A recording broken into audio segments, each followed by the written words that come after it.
If the secretary would call the roll, please. Go ahead, Russ. Chair Lippert, Present. Vice Chair Pop, Present.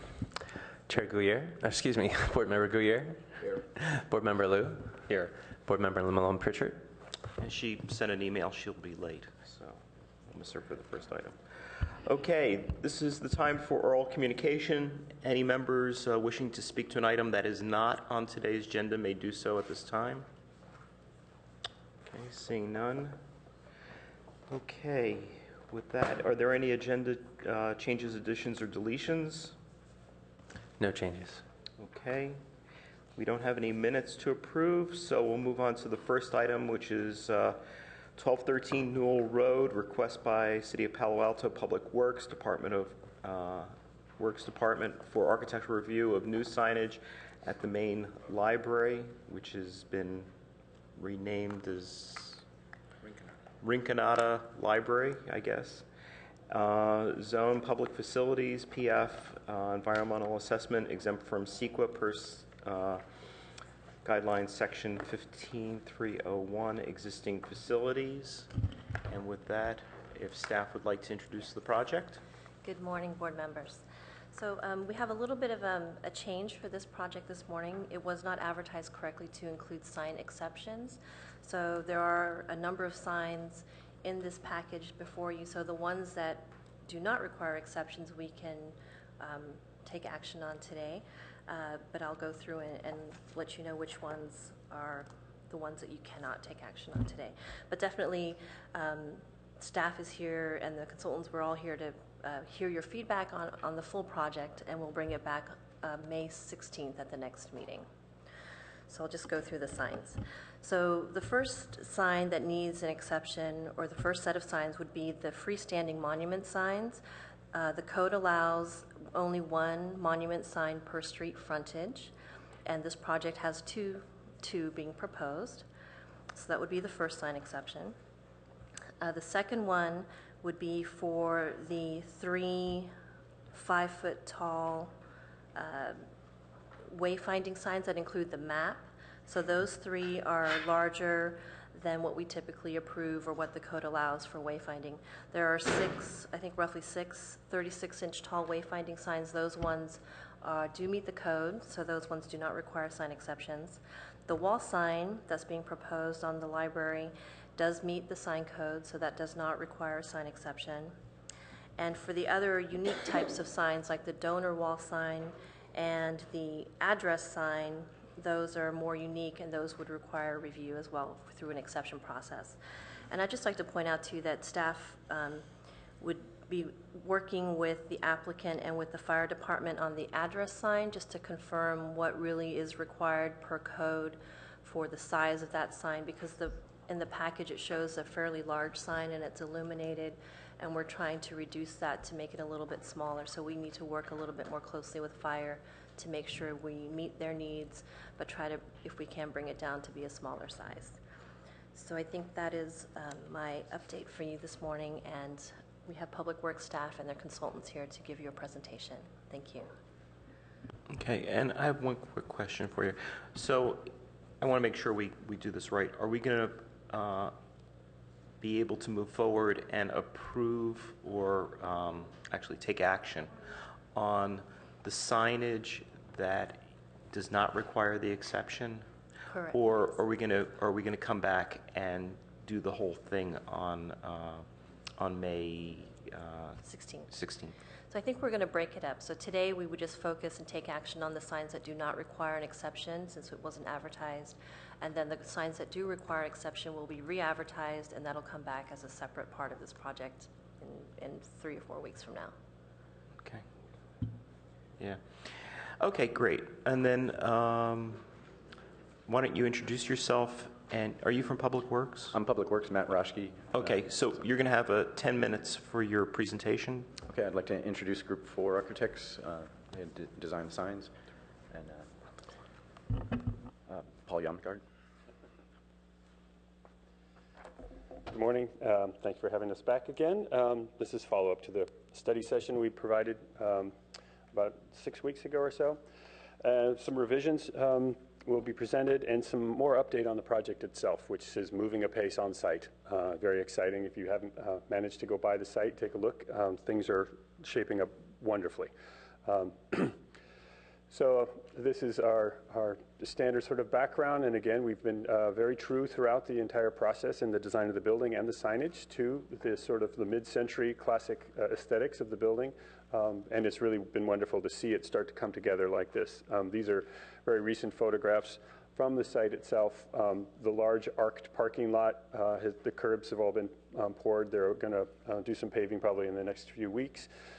This is an arbor that kind of creates a nice formal entrance into the community garden, really raising its stature among the three major elements on the site, along with the Art Center and the library. This is the paving going in for the connector, as we've called it. It's the means to connect the parking resources of both the library and the community, the Art Center, into one. And then this large portion is the space between the two buildings, that parking arc, as we call it. And so all of things are really kind of tearing along on schedule. So we want to make sure that the signage is able to kind of keep up with the pace. So this graphic gives you the overall scope of the site and also the range of the signage that's going in. So this color-coded map you have in your packets gives you a sense of where we're kind of focusing our work. The key monument signs that Claire mentioned are just located here. The building numeral sign is positioned right here for prominence visibility from Newell, immediately adjacent to the library building, to which it's trying to guide emergency services, et cetera. And then the directory signs she alluded to, one is located here at the kind of designated, historically designated main entrance to the library. Another is centrally located here in the plaza for people arriving through this path. And then the last major directory sign is up here for people who have parked here at the west, or excuse me, the east parking lot. This is an accounting of the existing parking on this, the existing signage on the site, just to sort of understand the density of signs on the site, so people get a sense of, how sort of the visual kind of landscape, so to speak, and what we're trying to kind of fit into and complement. These are the signs that have been introduced for the Art Center since its renovation. The one on the right is a permanent sign for their system, and the one on the left, as you can imagine, is a temporary sign. It's actually a box that's simply been sleeved over the existing sign that was built 45 years ago, and that light is the existing uplight that's been provided in the past for those since they were first constructed. And so this is one of the signs that we would be replacing by our new monument sign. This one would have both the library and Art Center identities on it. And this is just a little quick visual mock-up of the scale of the proposed sign that would have both of those identities. This would be an internally illuminated sign. We'll get into that in a bit more detail, but really quickly, the rationale for replacing the uplight that's currently being used on both signs to the internally illuminated sign, to an extent, is relative to LEED requirements to eliminate uplighting and light pollution related to it. And so we felt that the internal illumination would provide the visibility that's required without kind of making that impact on the upward light pollution. And so just a sense of how the scale of the proposed will fit into the existing context. This is some of the signage that's already been deployed to the site, to the new Art Center. Very bold, very kind of colorful, and we want the programming to really kind of speak over the top of just the basic building identities. I think one thing to keep in mind is the institutional nature of the two projects, or the overall project relative to commercial signage requirements and character. And I think one of the things we're looking for from the board is their judgment about appropriateness relative to the signs we proposed for these institutions, not being commercial institutions. So this is a little more detailed site map about the locations for the various types of signs we've proposed, all of it kind of repeating what was shown in the larger map itself. And this is what happens. We got a little warning when we posted this. It's all printed correctly in your hand, so please pay attention to that.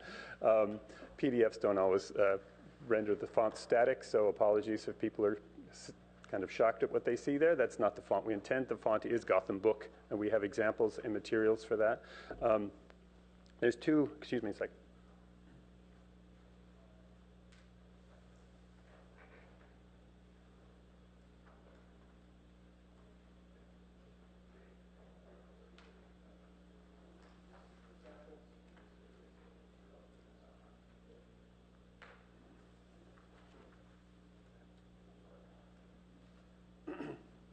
So I've just shared the materials board and two mock-ups from our sign fabricator, VKK from Menlo Park.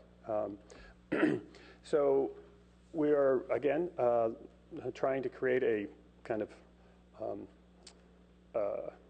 an appropriate level of detail and materiality to, in keeping with the architecture itself, one of real materials, one of very simple graphics, muted colors. And so the grays and the tones and things work well with the color scheme of the building itself, which is a mix of darker grays and natural materials, and then the concrete on the addition of the building. The illuminated signs will be achieved with a push-through letter that is lit from the back, have a matte finish like you see on the material board, intended to glow in the letter form itself, but then also cast a nice gentle wash on the surface around it by sitting proud of that surface. The top image of the Crabtree and Evelyn, that commercial sign, gives you a little sense of how that's going to create a sort of softer impression on that. The light levels will be kept fairly low because of the high contrast of the light itself and the darker background. We don't have to make this a real sort of a El Camino kind of level of light. It could be a much softer color or level of illumination. So we feel that this is an appropriate way to kind of provide the visibility throughout the day that's warranted without using uplights and not coming off as sort of more of a commercial in-your-face kind of image. And so then this is a run through again. We've added just a little bit more detail, most of it in dialogue with the fabricator to kind of give them a clear direction of how these buildings will be signs will be constructed. But on the upper left is the library sign that would be at the north end of Newell, as the north entrance, and then the one with both the library and art center would be at the location we've shown, just at the shared entrance to the ARCed parking lot. And this is the intended impression there.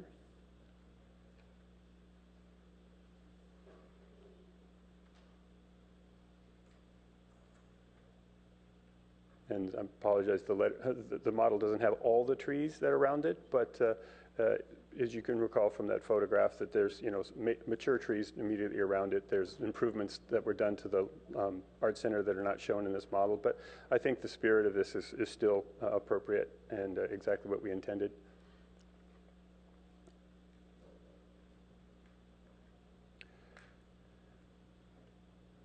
And this is the system of wayfinding. This, again, was really trying to kind of tie into what we thought was a very successful wayfinding system that was introduced in the Art Center's renovation. We didn't want to force them to kind of redo theirs or propose a separate set that was completely incongruous. We have always been trying to achieve a sensibility of a unified site of shared uses and overall integration.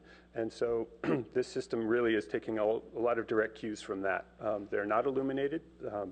They're metal boxes with reflective surfaces where appropriate. Those locations include particularly the connector, where cars will be moving through a space. This is, to refresh your memory, is an area that connects the two parking lots that will have bollards most of the time. But when we have heavy use events, they can be removed and cars can move through this space. In order to kind of address the concerns a lot of people have expressed about the mixing of pedestrians and cars through this area, we've made sure that these signs provide, first of all, for drivers an understanding that this is a mixed kind of traffic space, and all of the surfaces with messages including the word slow on the sides and the iconography are of a reflective material so that when cars strike it, they're not going to miss the message that this is an area to take special care in moving through. And these, as Claire described, are 36 inches high, so they're a nice pedestrian scale, which is really the audience that they're intended but they're also at the nice level for cars moving through the space and their headlamps. And this is a little closer detail of what's being expressed there. Hopefully they get the message that all of these elements are present, or can be, including Can you wrap gardeners. it up, please? Yes, Please wrap it up. I will. This is that directory sign that is the one for exception. Again, this is just a mock-up of that large address sign. The sign and dimensioning of this was driven by direction we received at Mitchell Park Library, and this is not our desired intent. We would like to make it more in keeping with what Claire described, a smaller, perhaps. If we could avoid it, that would be fine. So this is one of those for future discussion. Again, this was per direction on our other library project to have internally illuminated 12-inch tall letters. This is the sign on the building identity. Again, this would be with the Gotham font, but it wraps around. It's got an opaque front, but it has upward and downward LED lighting to wash the surface. Again, trying to echo some of the aesthetic of the building's monument signs. This is the donor sign that's positioned on the right side of the entrance as you come into the building on the south side. This is exactly the same building, donor sign that was installed both at Mitchell Park and at the main library, or at the downtown library. And so this is where it was selected to be positioned. These are our proposed parking signs for the site, have already been discussed. And lastly, this is an important thing to kind of consider in the overall aesthetics of the site. These is 6 art elements that have been approved and fabricated and are waiting for installation on the site. These were distributed throughout the site in various locations so that they really have a very broad footprint on the site. And as these were being developed, so was our signage. And it was in the context of this very powerful, very fanciful kind of impression that we elected to really kind of tone down what we were trying to do with the signage itself. So our illuminated signage is strictly out at Newell, but on the site it's not illuminated because there's plenty of that going on with these. And that is the last image I have. Okay, well, I'm sure we'll have some questions for you. Wonderful. Okay, this is the time when members of the public may speak to this item. If there are any members of the public that wish to speak, this is the time to do so. Okay, seeing none, we will return to the board for questions and comments and maybe a motion. We'll start with Board Member Liu. So thank you. I have a couple questions for you. Anyway, thank you for a very nice package, and I'm sorry that we didn't get to spend very much time on at your preliminary. We were sort of it was a long day, and we had to rush through it. So my questions are on the monument signs, the two on Newell. I have two questions. So it was why are they oriented, what do you say, like parallel to the street? I think of normally in our suburban things, monument signs that we look at on streets are usually rotated 90 degrees so that they're visible to the drivers. They're sort of biased to the car drivers. There was a good deal of discussion about that. First was the precedent that that's how it is currently. And second, it's a fairly slow-moving street. It's not like you need to get the attention of somebody passing at 45 miles an hour, more like 20. And so their setback kind of provides a foreground to the buildings that are kind of identifying themselves. Okay. And then was there any discussion about the one that I guess is shared between the library and the art center? Oh, yes. So I passed by there at night, and it seemed to me that the art center's existing illuminated sign that's on the fence is pretty prominent. I mean, I was more prominent than I would actually want it to be at night. And so it seems kind of strange to me to put the new monument sign in front. Yes. I realize that they're separated, but I mean, it seems to me that it's, and they're different kinds of illumination, and it doesn't seem quite right to me. Yes, that is, it was a missed opportunity to coordinate their signage efforts and ours. And again, the idea of trying to make use of the existing power source that's there to economize on that. We've got power out there for that existing sign. We were kind of anchored to that location. And the setback of that sign is probably 40, 50 feet further back.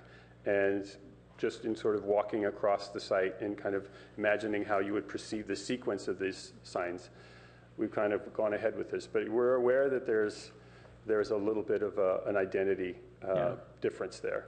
And I think it's mostly would be noticeable at night. Like I don't think in the daytime, I think there's enough landscaping and whatnot that I don't think it's an issue. But I think, it seems kind of strange to me though at night. But I understand your constraints. Comment, yeah. And the cars in between the two shields one, particularly coming from the south. But I appreciate the comment. And then I have, I think, another question on all of the parking signs. So you've got like carpool signs, the accessible parking signs, and then electric vehicle charging signs. So I know some of them are required by code, but it seems like those are really ugly if every single sign has a separate pole and whatnot, and if there's any way of consolidating them or simplifying it, it would be Didn't we great. look about creating ranges of signs and zoning those to consolidate those? Okay. That's a good question. This is Colette Chu. My name is Colette Chu. At Mitchell Park, we were able to consolidate some signs as far as for vehicle charging signs. So we didn't have, because of the large parking lot, we wouldn't have one sign at each stall, but we were able to combine, say, 2 or 3 stalls with one sign with arrows pointing at each stall. So we may be able to do that for the vehicle charge. So we have 3 vehicle chargers on main library. They're on the north side of the building. We have, I believe each accessible stall will need its own sign. But I think as far as vehicle charge, we may be able to consolidate some of those types of signs and carpool signs that we have there. Okay, great, thank you. Board Member Guyer, I don't have any questions at the moment. do you have any comments you want to make? Pardon me? You have any comments? Go ahead and just run through. Sure. Actually, I liked the presentation. I guess the only concern, and you addressed it slightly yourself also, was the intensity of the light that could be created in that, and that I think would almost probably need to be something that's adjustable or whatever, and it can be seen, going out there at night once the thing's installed and get sort of an idea of what it actually, because that could be, with a very little adjustment, it could be either obnoxious or just right. So that's the only comment I had, really. Thank you. Yeah, that has been discussed with the fabricator, the capability to do that after installation. And then set it. Yep. Vice Chair Pop. Great, thank you. So overall, I'm very supportive of what you're presenting here. I'd like to ask staff to help me just for a moment. Could you just outline for me briefly which signs and what about them will require an exception? Yes. So the signs, so the 2 monument signs require a sign exception because the code only allows one to be placed on a street frontage. So that would be the first one. The second one would be for the wayfinding signs, the taller 5-foot ones that have the maps on those. So that one is larger than what we typically would approve. And then the other one would be for the donor wall and maybe the addressing, if that actually comes back as something that we need to look at. But because they're just a unique sign type, that the sign code doesn't cover those types of signs. I thought that the sign code has a section for specialty signs that include things like donor plaques, and it just comes to architectural review, but it's not an exception. Is that not accurate? I'll have to double check that. Okay. I was trying to read through that briefly, but Okay. I'm not sure about that. And then in regard to there being 2 signs, I assume you're talking about on Newell Road. And is this because the sign that's sort of in front of the Art Center also mentions the library? Is that what's causing this to be 2 signs versus 1? Because there's sort of 1 sign in front of the Art Center and 1 sign in front of the library. So there's really 1 for each building. Right. But because they have language sharing, it becomes an exception? No, for each parcel, so on a parcel itself, so this is a All right, so large it's not for parcel. buildings, it's just a It's the parcel. Got it. frontage, that's correct. All right, well, that's challenging. So, all right, this is tough. So let me say, first of all, I think very elegant concept. You know, I'm very much in favor of the way you've organized this. It's very logical. I think it's executed very well. Very happy with what I'm seeing. I agree with some of the comments made earlier, and I guess the only thing that I would add to all these car parking signs that we're looking at here is, first of all, if there was a way to use painted signage on the roadway versus all of these freestanding signs, I'd much prefer that. I know that Public Works resists that a little bit, and there's some tension about that, but I think that aesthetically that makes a significant difference, particularly when we're talking about a building of this character. And I'm not sure what the regulations are about this. I'd have to go back and look it up, but it seems like they're on the wrong side of the sidewalk, that they should be immediately adjacent to the parking stall and not on the back side of the sidewalk. And so that might be something to just look at as well. You've got the dots for them on the building side of the sidewalk and not on the curb side. So if you could just check that for us. I really didn't have any other comments. I'm very much in favor of what you're doing here, and if we hadn't had the issue of the exception, I think I was prepared to approve this project today. But I think that I'm not prepared to piecemeal an approval. I think that because we have one package, it's too difficult to take it apart. And so I guess I'd like to make a motion that we continue this item to the May meeting, and at that point we can take rapid action, I think, based on the information that we're shown. But I will say that I am not in favor of an exception for the height and the size of these signs. I don't mind having two because there are two buildings. Mm-hmm. That's easy for me. But the expansion of size beyond the allowable limits, I don't see a reason for that. For the directory sign For the directory sign. Okay. We need a second on that motion. And do I have a fellow board member that's in support of seconding that? I'll second that. Okay. So you want to finish up there? Yeah, thank you. So, sorry. To speak to your motion? Yeah, being out of order. So I'm hopeful that when you come back, we can either have a very clear understanding of why you need the exception so that we could evaluate it at that point, or, and maybe it has to do with the amount of information you need to be able to get on that sign and having it large enough so that it's legible and clear. But without that information, it's difficult for me to understand why we would allow an exception for something such as this. The directory sign, it's the height. I mean, I wrote the staff report, I'm sorry, and I missed the exceptions, but I interpreted those as being directory signs, which are allowable up to 8 feet. And in order to read it, but if you're standing there reading to see where, if you want to go to the art center or the library, you're looking to the average height. But yeah, so I had the same read, right? It looks to me like those are allowable up to 8 feet. Yeah, so that was our read, to be honest. Yeah, I'm just not quite sure where we are on this, and so that's part of why I'm saying I'm not prepared to approve today, sure. And we need to continue. I think some clarification needs to be resolved in terms of designation of the sign type. Great. And once we understand that more clearly, then we'll be able to apply it. And we're happy to make adjustments to accommodate the height limits, if that's in case. But I'll just reiterate, overall, very happy with the package, very well presented, very clear. Thank you. Thank you. Board Member Greer, do you want to speak to your second? No, I'm fine with what you have. Okay, I'll add my comments here. I'm in agreement with some of the comments that have been made here. First of all, I want to thank you. I think that you've listened to our concerns from the previous preliminaries and have addressed most of them. I feel very much the same as Board Member Liu. I question, the orientation of the street-facing monument signs. Mm-hmm. And my concern isn't necessarily from it being seen from Newell Road, by drivers.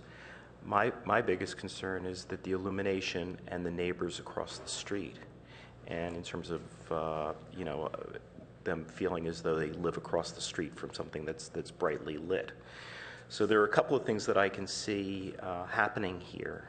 Number one is by changing the orientation, you change the amount of illumination that's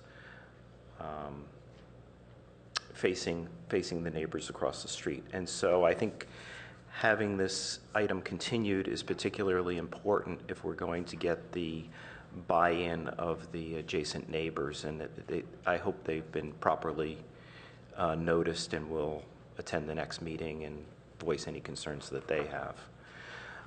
The second issue is with hours of operation. I think that maybe cutoff time, when the library is closed, those signs can certainly be turned off. Mm-hmm. It does not, they don't need to be on 24/7 or even during the daylight hours. Yeah. So I think that that's particularly important, and that should probably be addressed in that sign exception as well. Mm-hmm. And then I'm not a very big proponent of the illuminated numbers.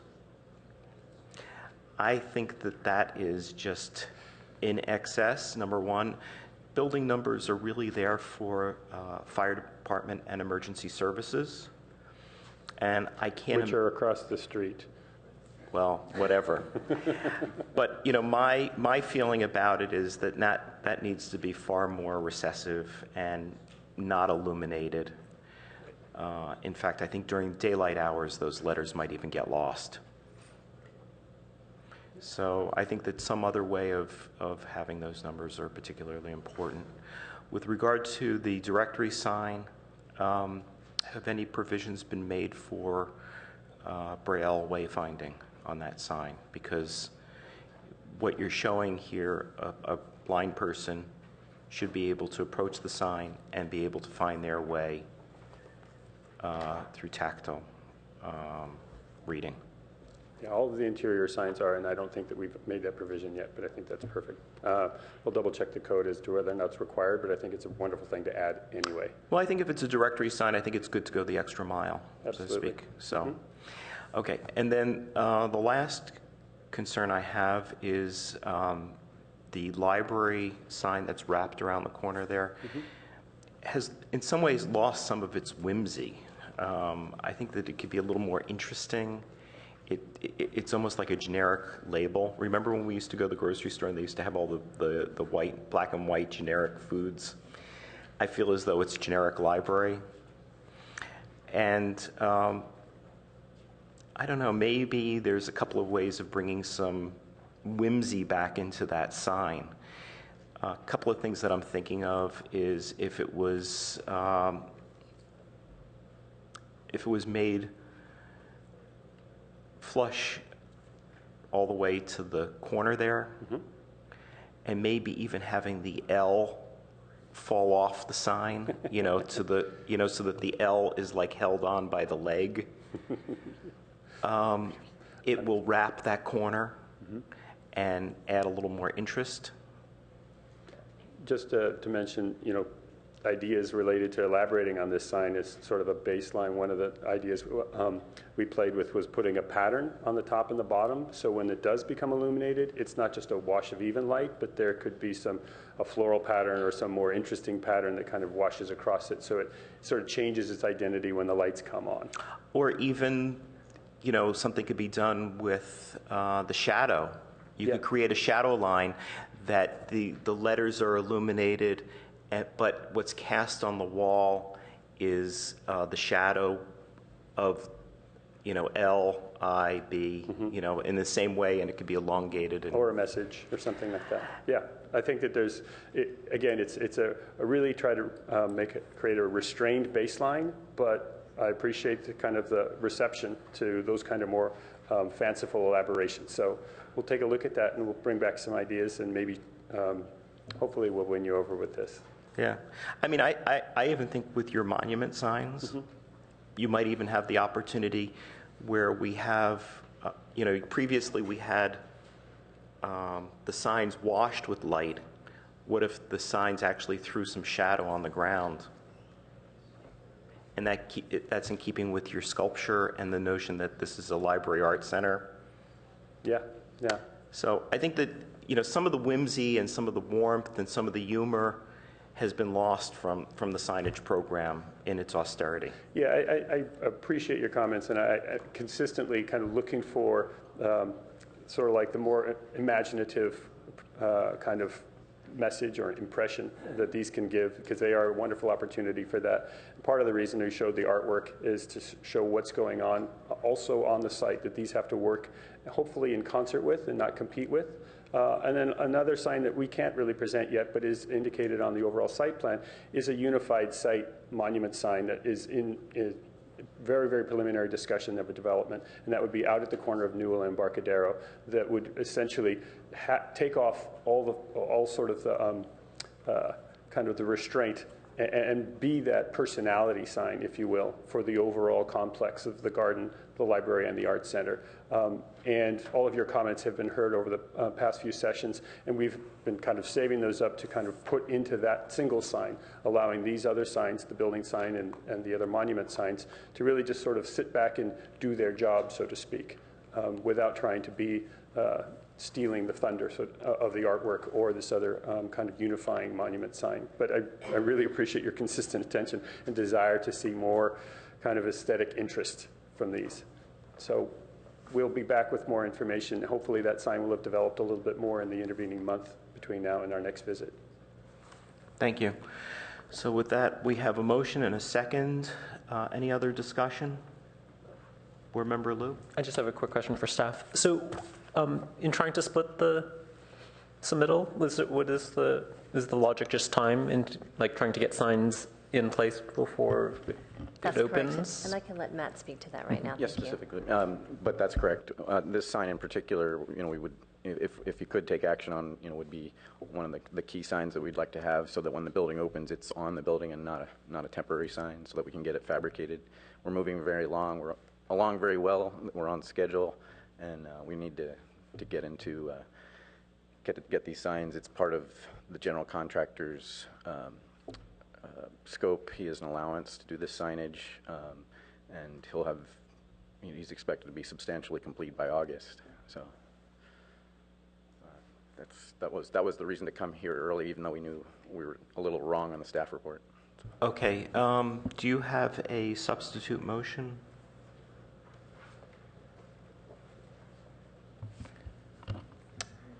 Can all of the board members weigh in on the library wall sign? I know we understand your position, and I don't know if I have a sense for how the board thinks about the wall sign. Why don't you give your thoughts and see if there are others that want to enter into the discussion. I didn't really have any objections to the library sign until you raised the issue, and then I was thinking about, like the children's library sign and some of the other things that have, and some of the other comments that I think Board Member Wasserman had made a long time ago about having more whimsy in the building signs. And actually, she was actually arguing that they would be, should be designed by artists, not just be institutional. So I'd be willing to, I would be willing to support that. It seems like they're in a hurry to get something in, and it does seem like the main idea of that space is actually the courtyard and the artwork and the paving in the courtyard, and not the sign itself. So I think I understand the architect's intent of keeping it really restrained. So I'd be willing to support it as is, although I do sort of agree with you just in general that they are very minimalist and and generic. Board Member Guyer? I guess I have no problem with it being minimalist. To me, it's something that serves a function, and I don't really want it to compete with what's going on around there. So I like it just the way it is. It's the blind man and, the blind men describing the camel. We all see it differently. Vice Chair Pop? We do all see it differently, but I definitely see your position on this, and I respect that. I think that I like the idea that there should be a little bit more whimsy in the signage, and that adding an artistic component to this is something that might be valuable. I do, however, think that this particular sign is appropriate in its simplicity. I think that it reflects nicely on the architecture and the design of the addition, and so I was actually very much in favor of this particular sign, the way it's described. I think that with all the other art elements that we're going to have around the site, I don't want to overdo this too much, and so having something on every sign seems too much. And although this seems fairly generic, I also think it's very beautiful, and it's very clean, it's very crisp. I like the way it turns the corner and draws you into the entryway, and relative to the scale of the building and its placement, I think it's appropriate. So, Alex, I would support the idea that we would allow this one sign to go forward and ask everything else as a group to come back so that we can evaluate whimsy and character and art and all of those other things. Okay, so you're amending your motion? So, waiting to see if Alex wanted to make an... Well, why don't you just amend, instead of substituting, if you just amend it, and then we can just so vote. I will. Yeah. I'll amend my motion to continue the bulk of this package, the remainder of this package to the May meeting, with the exception of this one building-mounted sign that describes the library for approval today. Are you okay with that, Board Yeah, I'm Member fine with it. Greer? I'm Okay, fine great. with it. Okay, so we have an amended motion. Okay, any other discussion? Okay, we're gonna move forward then with this. Okay, all those in support of the amended motion say aye. Aye. Opposed? Okay, so that passes 4-1-0-0. Great, thank you very much. And actually, it's 4-0-0-1. We have one absent. That's what it is. Wonderful. Yeah, Thank you got very it right. much. Okay. So with that, we will move on to item number 2, which is 600 East Meadow Drive, request by Peter Jensen on behalf of the City of Palo Alto for architectural review of the Magical Bridge Playground project and the replacement of the bridge over Adobe Creek, located at the southern end of Mitchell Park, Zone District, Public Facility. Environmental assessment, a mitigated negative declaration has been prepared in accordance with the California Environmental Quality Act. So with that,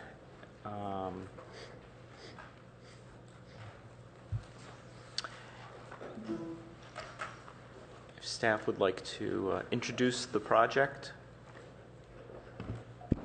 So good morning, Jody Gerhardt, Senior Planner for the city. The project, the proposed project is located in an underutilized portion of Mitchell Park, and the site is mainly bounded by other portions of Mitchell Park with a Unitarian church to the south. The adjacent tennis courts as well as the bicycle trail that link the area to Charleston Road would remain in place. And the proposed playground design is composed of 7 play zones. Each of these zones would focus on a specific type of play, and the wider bridge would clear span Adobe Creek, eliminating the need for construction work within the channel. The project would include removal of 13 trees and the planting of 30 trees to replace those, including 3 large specimen trees of native oaks to provide shade. The pathway lighting would include 10-foot poles surrounding the playground area with a style matching other fixtures within the park. The site is zoned PF, which requires a greater setback when adjacent to more restrictive zones. And as shown in the plan set, the proposed play structures would meet this required 10-foot setback. The structures within the playground area would be 19.5 feet at their maximum height, and this is well within the allowed height limits. This is further indicated in attachment E if you have any questions. As noted, an initial study and negative declaration is being currently circulated for 30 days, and that has gone through the state clearinghouse as well. The primary issues addressed in the initial study were air quality, biology, and cultural resources. Mitigation measures have been included in the ND to reduce any significant impacts to a less than significant level. With this, staff is recommending that the ARB recommend to the director to approve the proposed project based on the findings and conditions of approval that we have provided. We also have Peter Jensen here from Public Works, who has been working on this project for a fair amount of years, and so I'd like to give it over to him to provide some further details. Okay, Mr. Jensen, you and your staff or whoever's making the presentation will have 10 minutes. Okay. Okay, thank you. We'll go through this very quickly. Good morning, board members. Very excited to be at this point in this project. This is a joint venture project between the City of Palo Alto and the Friends of the Magical Bridge. The part to note about that is that the Friends of the Magical Bridge are taking on the economic burden of basically raising money to build the playground. The playground has been under design for the past 2 to 3 years. The budget has moved around per the fundraising effort. Currently, we've solidified that budget, have solidified our design, and that's what basically brings us here today.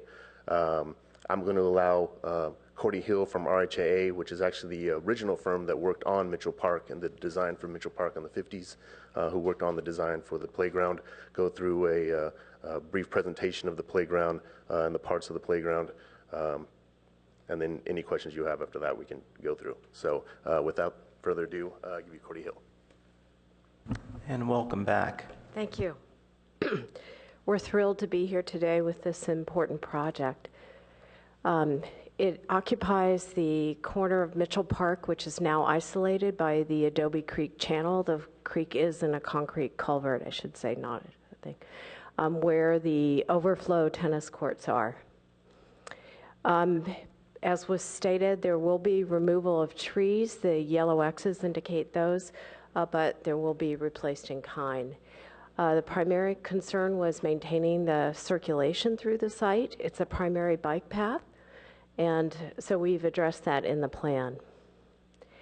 The view from the bridge shows you that it's a heavily wooded site at this time, and the proposed playground area is underneath some of these mature trees, which those that are in good health will be retained.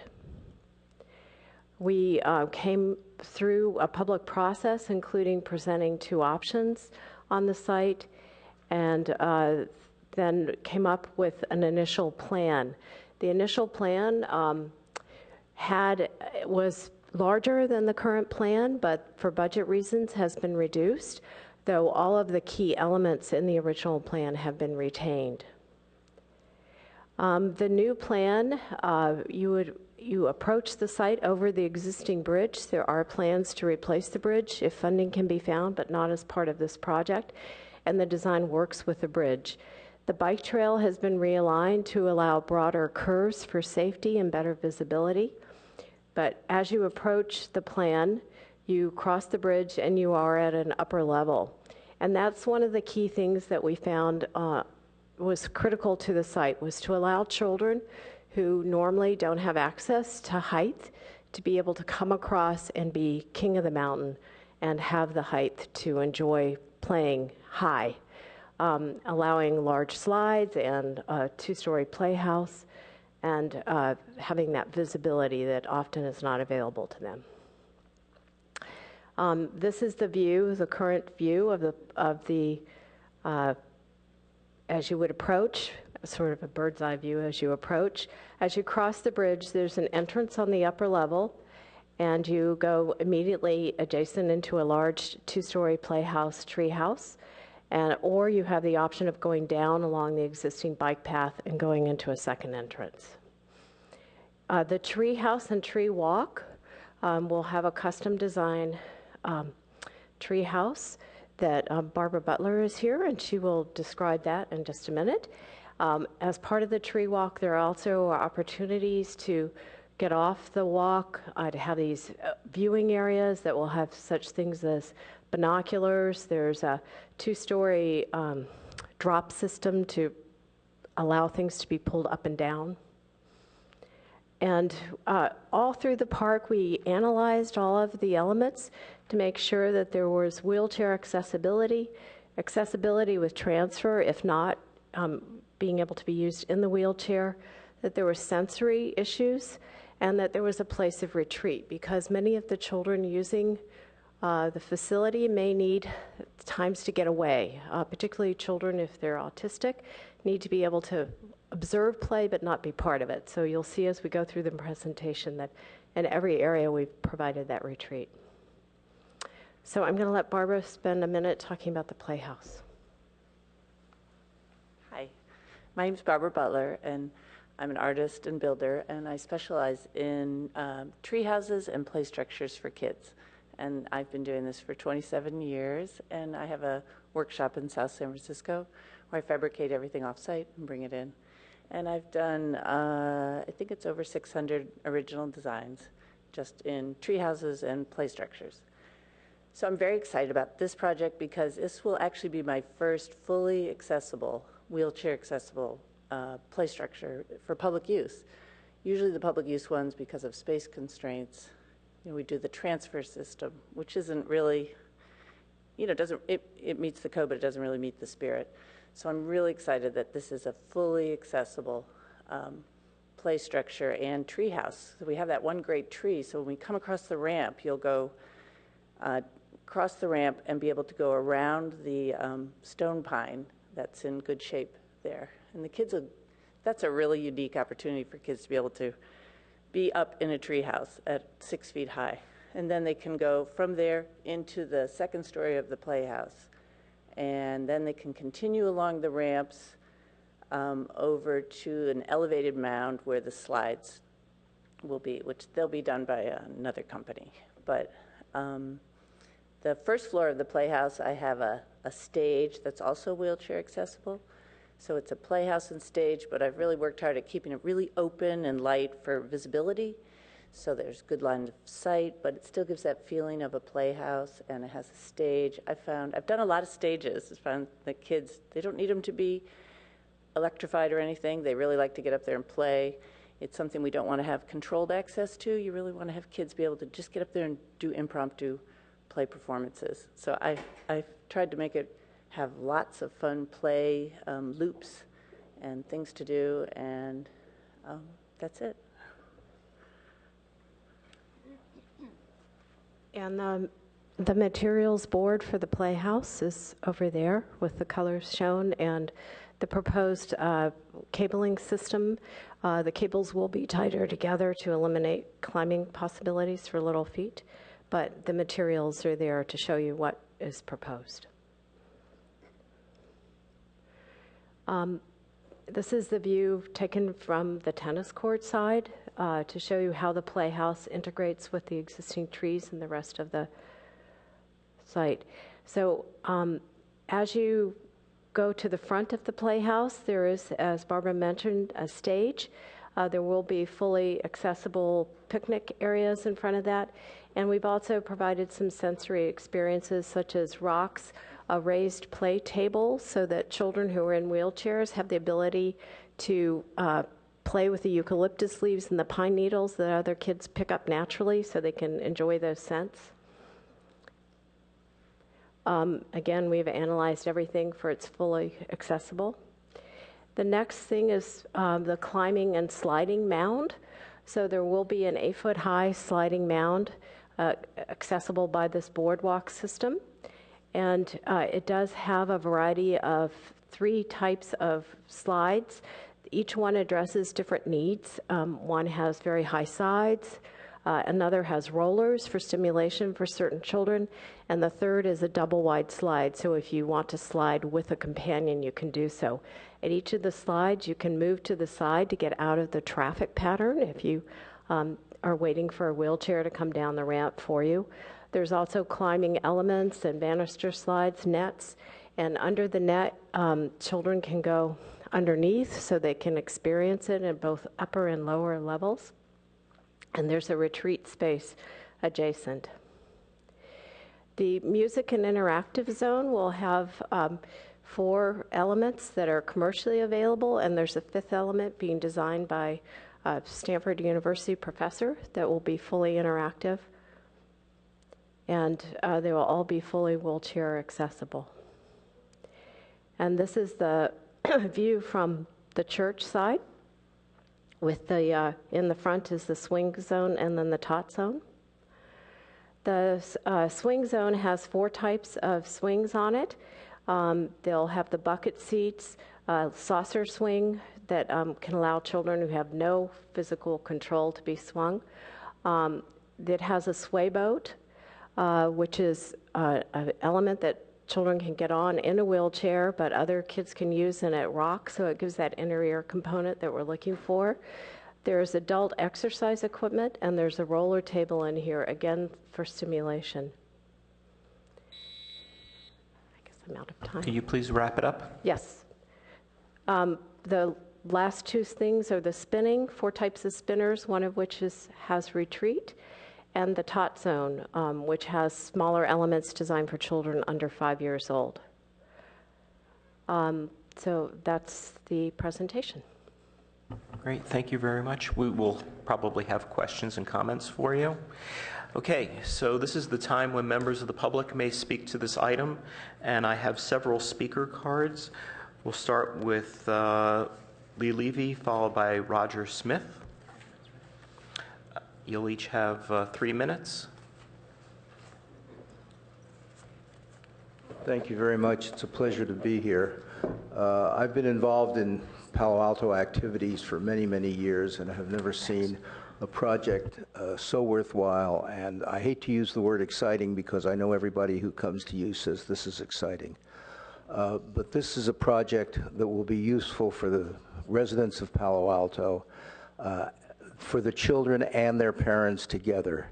And it's a very much a very positive project, as I'm sure you know.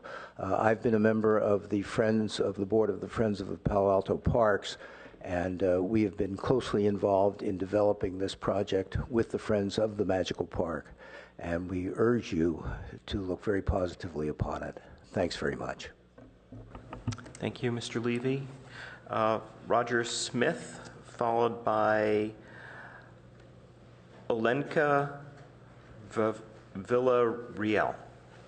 Thank you. I was one of the founders of the Friends of the Palo Alto Parks, and this is really exciting. And what Lee Levy didn't mention is he's made a substantial personal contribution to this project, as he did for Lytton Plaza. This is really exciting. Olenka has worked very hard over the last 3 years to get this done, and raising, I'm not sure the exact amount, but around $3 million. To give you some idea, the $3 million is, we here in the city, we talk about a lot of big numbers. I was the founder of Silicon Valley Bank in 1983, and we raised $5 million. Today, there's 1,300 employees. So this is a lot of money that has come from our citizens in the area.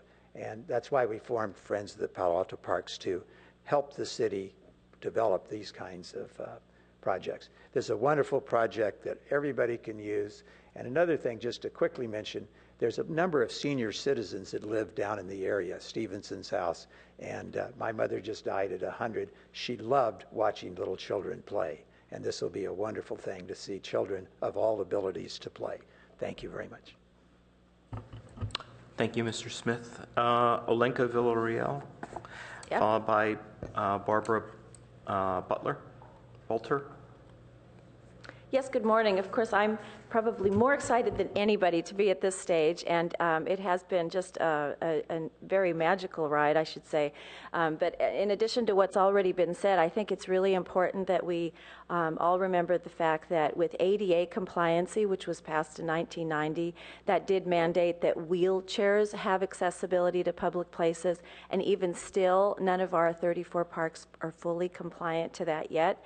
And the reason that's important is because we decided when we're building the Magical Bridge or have this vision, let's take it way above and beyond the standards, because of those people that have disabilities, really only 10% are using wheelchairs. And with Palo Alto being one of the top 3 places in the nation with autistic children, it was really important that as a community we're saying we value all of our citizens, not just the able-bodied ones. And so this park is in fact for everybody. It will be exciting for every level, every challenge that people are looking for in a playground, but it also welcomes the parents that are using a wheelchair, an older grandparent that might be using a walker. Everybody's going to be able to access the playground and find lots and lots of things to do. So as we move through this process, of course, we are thrilled to be at this point. We hope that we continue to move forward and we can get to groundbreaking in June, and that each and every one of you comes with your younger friends and each enjoy something in the playground. We know there'll be something for everyone. Thank you. Thank you. Let the record show that Board Member Malone Pritchard has joined us. Barbara Bolter. Oh, it's me. Sorry, it's Barbara Butler, and you've already heard from me. Okay, do you have anything else to add? Well, the only thing is I have really appreciated working with the Friends of Magical Bridge and the Friends of Palo Alto, that they've worked so hard on it, and I've sort of been a part of their fundraising efforts for the last, actually I think it's almost 5 years, and I've just really been happy to participate with this and bring something to the community. A lot of my private work that I do is for the very wealthy, and I'm very happy that this is going to be something that's for the public and for kids of all abilities. Thank you very much. Are there any other speakers? If not, I'm going to close the public hearing and return to the board for questions and comments. We'll begin with Board Member Guyer. I think this is great. It, you know, I like the fact that it, as you said, it's fully accessible, and I like the color, the vibrance of it. I do have a quick question on the playhouse and the board that came by. The siding on the house itself, is that wood, or is that like a Trex or something of that nature? No, it's all redwood. I think redwood is the best for kids, and actually the best for long-term maintenance. Really, it's pretty. We go to great lengths to grind it, route it, make sure it's splinter-free. We make the colors are a tung oil stain, and then it has a clear coat of tung oil on top of that. So it's my wood of choice, actually, my material of choice. Okay, thank you. Yeah, that was my main question at the moment. I'm in favor of this project, so I'm just a little leery about wood. I mean, in the sense of if I was doing it in my own backyard or whatever is different, but on a public, I've seen some play structures like this deteriorate based on the fact that it's wood and not, unfortunately, some of the imitation materials like Trex or one of those, which you can get the same appearance, but it lasts a lot longer and doesn't splinter, and you know, you can't carve your initials in it and that sort of thing. That's true. I mean, I agree on the carving part. It is a little hard to stop them from carving, but in terms of long-term use, I mean, my first play structure was 1987, and it's still standing and in pretty good shape. And wood is so renewable. I mean, the problem with plastic and the Trex is that they smell, and they actually warp. I mean, they have their own set of problems also. And I just find that wood, I know it's been out for quite a while for maintenance reasons, but I think if, you know, I've really made a great effort to build wooden structures with an eye towards very low maintenance, and proper preparation of the wood first really helps. Vice Chair Pop. Thank you very much. I'll use the same word, very exciting, right? And amazing and inventive and progressive in its approach to the inclusive design. You know, this is a very easy project for me to look at. Barbara, I'm a big fan of your work. I have 3 children who have all played in your play structures and have loved them, and great memories of seeing my daughter climb like a monkey right up the side of one of your houses. So I think this will just be such a magnet and a draw for the whole city. It's just great. I do have a couple quick questions, and Barbara, if you don't mind, I'll start with you.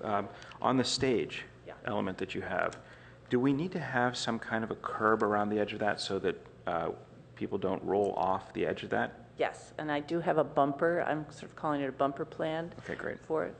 Thank so you that very it'll be much. about 3 inches up, so a wheelchair wouldn't roll off, but kids can still scramble over it. Okay, that's great. And then for the, maybe for the landscape team, sheet D2.1E describes a redwood header board and some wood stakes. And I saw that those occur in sort of one spot on the project.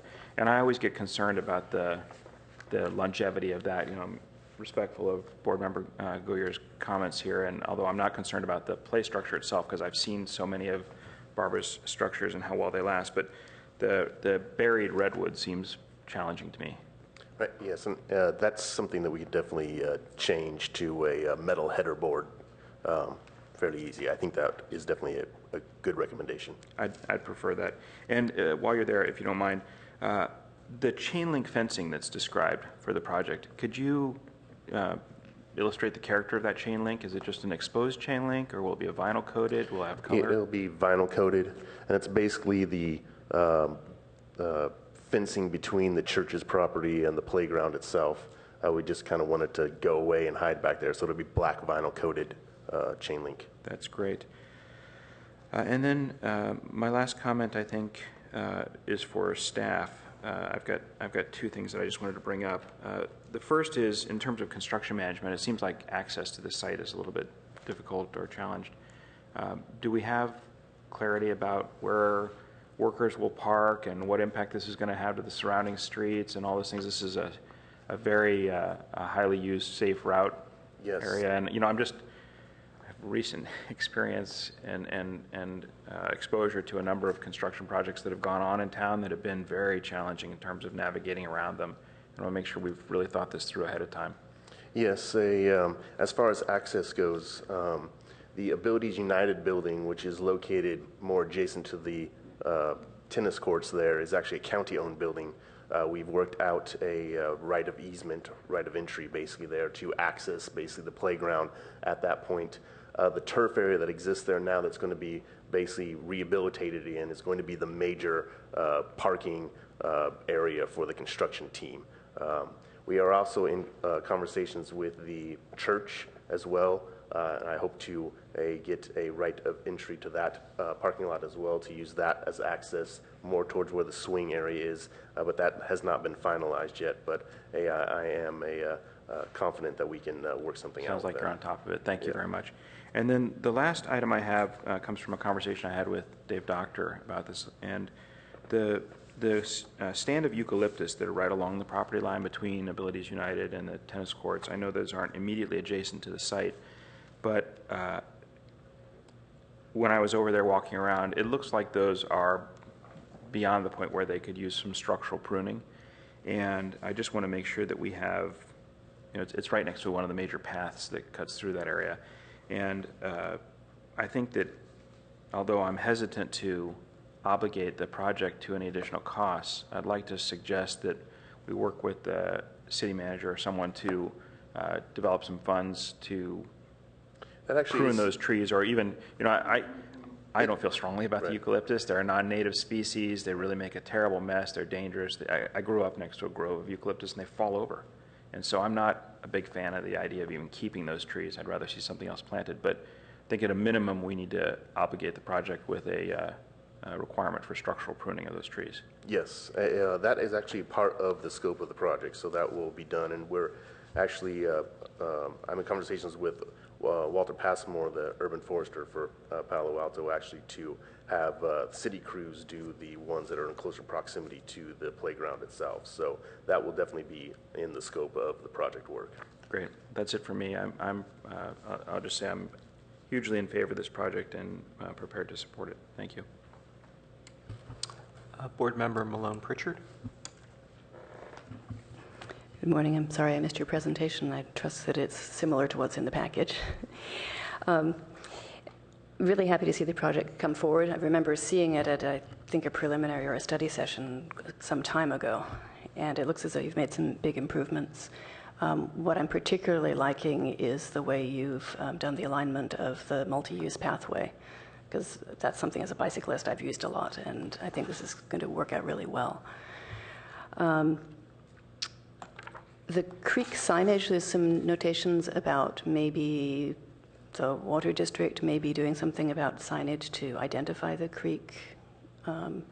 Did you look at all about having any educational information in the playground itself regarding the creek?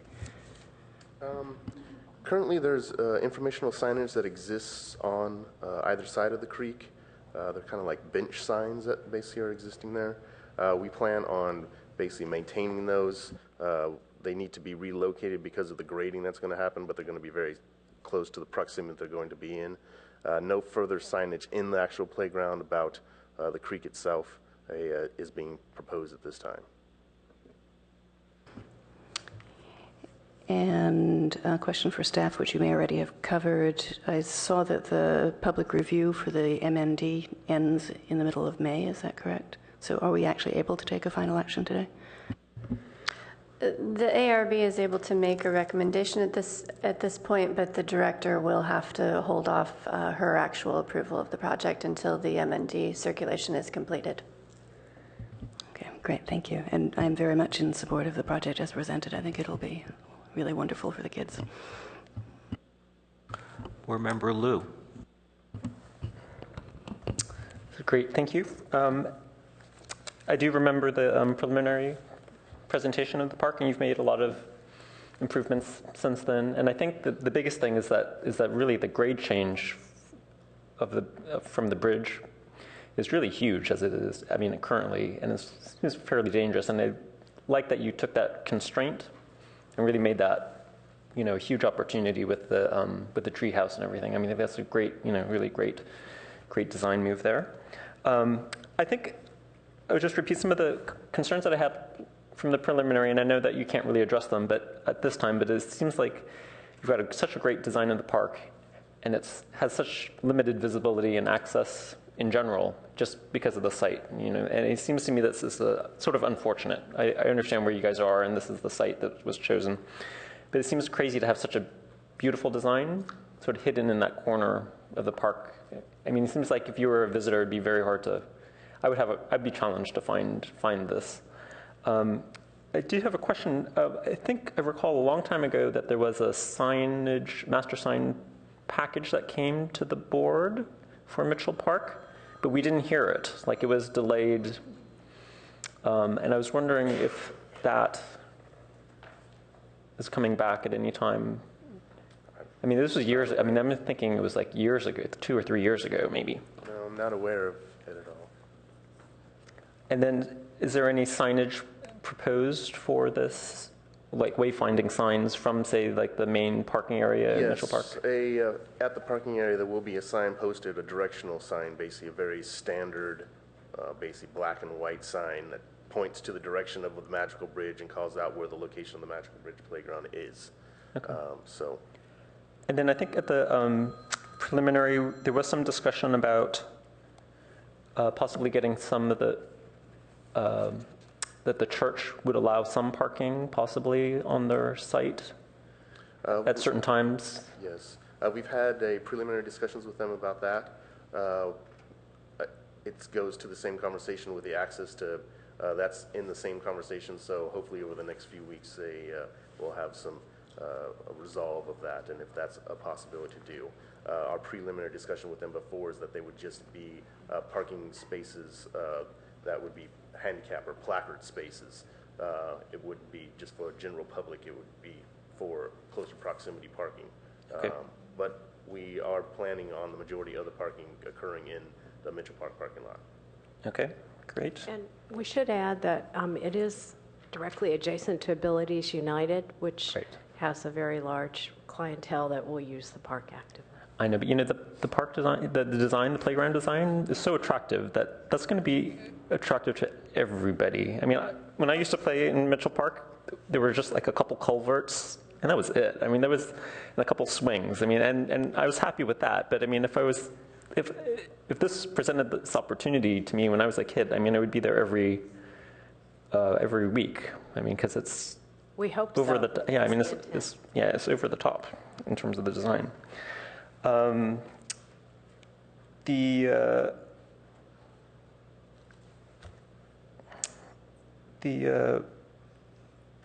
think what was mentioned before about the wood and the stain, I did share that concern. I think that you're showing like transparent stains, which don't last as long as like solid body. Right. It's actually a heavily pigmented stain, so it's not totally transparent. It's sort of between the two, and it's got a lot of pigment in it, and it does last quite a long time. Especially the top 3 colors are our main colors. They're very sturdy colors. The yellow and the magenta down below, those are. But these are just trim. Those are these just little accent colors. Yeah. Okay, but I mean, is the city's going to maintain it? Or is there? I think there's isn't there some arrangement for maintenance? Can I just say, like, I have stained arbors and things in my garden, and I have to restain certain parts of it. You know, the ones that get the worst exposure. You know, like every 2 to 3 years. I mean, it's a fairly high maintenance, and not all of it, but I mean, the worst parts definitely need. Right. No, it does. These stains, we actually manufacture these stains. Oh, they're not just it's not just habits or whatever. No, I ended up buying the company from a guy who made it in Seattle, and they're really considered the best exterior colorful stains you can get, and they're very expensive, and they last very well. I did a public park down in San Juan Capistrano, and they used the same dark walnut, and I don't think they didn't have to restain for 4 years, and they just did little bits. The system's very open. It's not closed. It allows you to go in and just touch up the stain. So I think they last way better than most commercial stains. And I thought that they were talking about United helping on the maintenance also, that they were going to have that be part of the arrangement. Okay, thank you. And then I think my last question was on the railings. And so I know you mentioned that they would be tighter spacing, and I just wanted to see if you've actually done that. I mean, it seems to me like kids climb up everything, and I was just wondering, like, how tight do you need to make it so that they won't climb over it? I mean, it seems like it'd have to be like twice as. The consumer product safety guidelines say that it has to be tighter than an inch. So yeah, that's what I was, and that's what I was worried about on So- this. I mean, it seems like this is like way. I mean, Right. I mean, an inch is like You can this. actually do that. That does qualify for railing, for safety railing. That can, for your railing on all the ramps and platforms. That's actually a polyester rope that's dyed to look like manila. It has about a 15-year warranty. Disney uses it everywhere. It's considered safe by the ASTM 1487 play structure and by the CPSC for the public playgrounds. I think what you're thinking of is the non-climbable net that's required for very high places or for indoor playgrounds. Right. So It's not required here to have a non-climbable net. Okay. And I think that's all that I. Oh, and then one last question. Is it the concrete? If you're just on the paving. I mean, it seems like they were on the concrete ramps. I think we were saying over the bridge. That's not. I mean, they're shown here, but they're not included as part of the approval, is my understanding. If I'm reading the staff report correctly. We submitted a TDA and actually were awarded a TDA grant last year that Right. just focused on the work for the pathway itself. That project, its scope and those aspects are part of that basic grant, so that's why it's been moved out of this, because it's kind of already been approved. Got it. But it will be part of the scope of the work that'll all be constructed at the same time. time. Yeah, so they're not two separate projects. It all is part of the Magical Bridge. Okay. It was just divided out to basically get the grant money to Sure. refurbish the pathway. So, And then, so these are the two colors of the ramp? the ramp itself will just be natural gray concrete, Which is or the not this. Palo Alto. No, which It's is just not a those regular gray. colors. Yes, But this is the buff color that. right, exactly. And then Those where's- colors will be in part of the interior part of the playground itself, where there's paving, basically in between kind of the swing zone, slide zone, the concrete paving that exists there. Okay. Thank you. That's all that I have. Okay.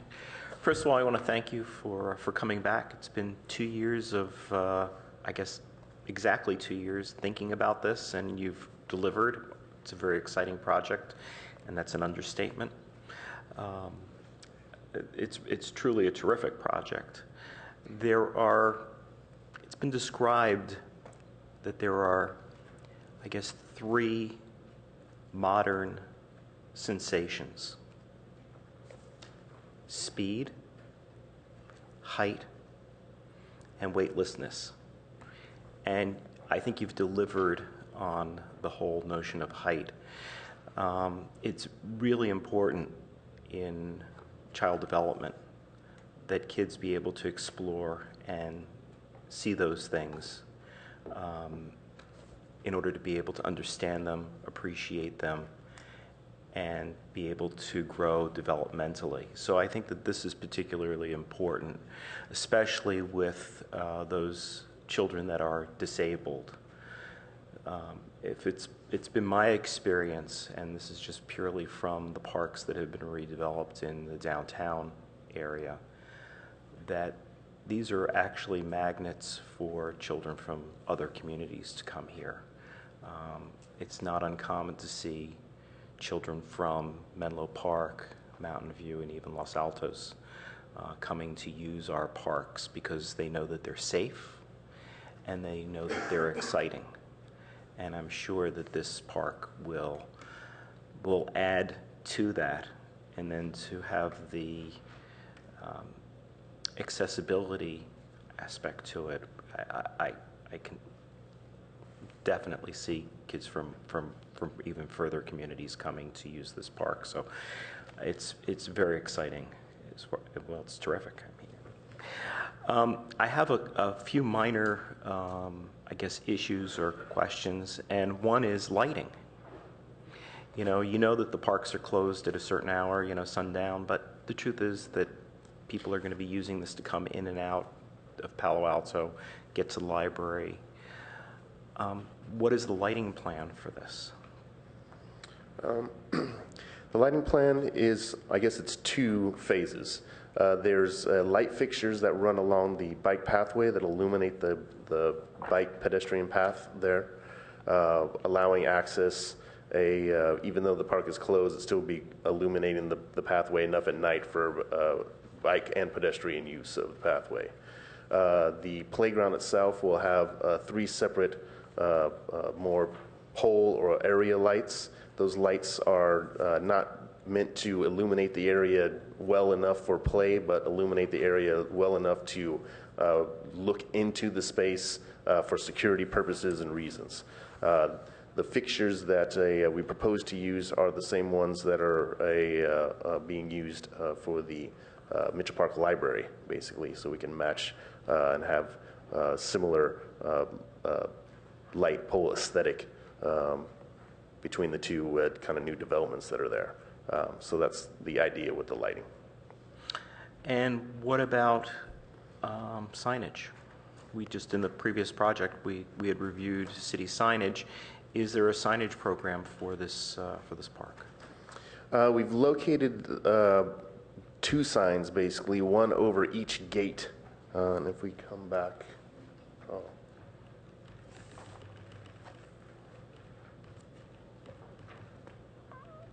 think this one's better. So actually, you can see right here, basically, and then there's also an entry gate at the same location where the same sign will basically be over that gate area. It's basically using the logo of the Friends of the Magical Bridge that they currently have with a motto basically underneath it, which I believe is "Everyone Can Play." So it's just simple, clean design basically right over the entry gates that demarcate the entry and where the playground is at. There has been some discussion on what material that would be, if it's just going to be a metal to match the fence railing type, and then cut out letters and logo, or there's also been discussion of having the metal poles clad in wood structure that basically then tie it into the playhouse itself. Most of those are kind of determined on cost right now, so I don't really have an exact thing to tell you about the sign. I know that they'll look fairly similar the same way, but it's about basically the material choice. Okay, and what about the different play areas, identifying what they are, or introducing them to the users? At each basically, let's see if we can get to this one.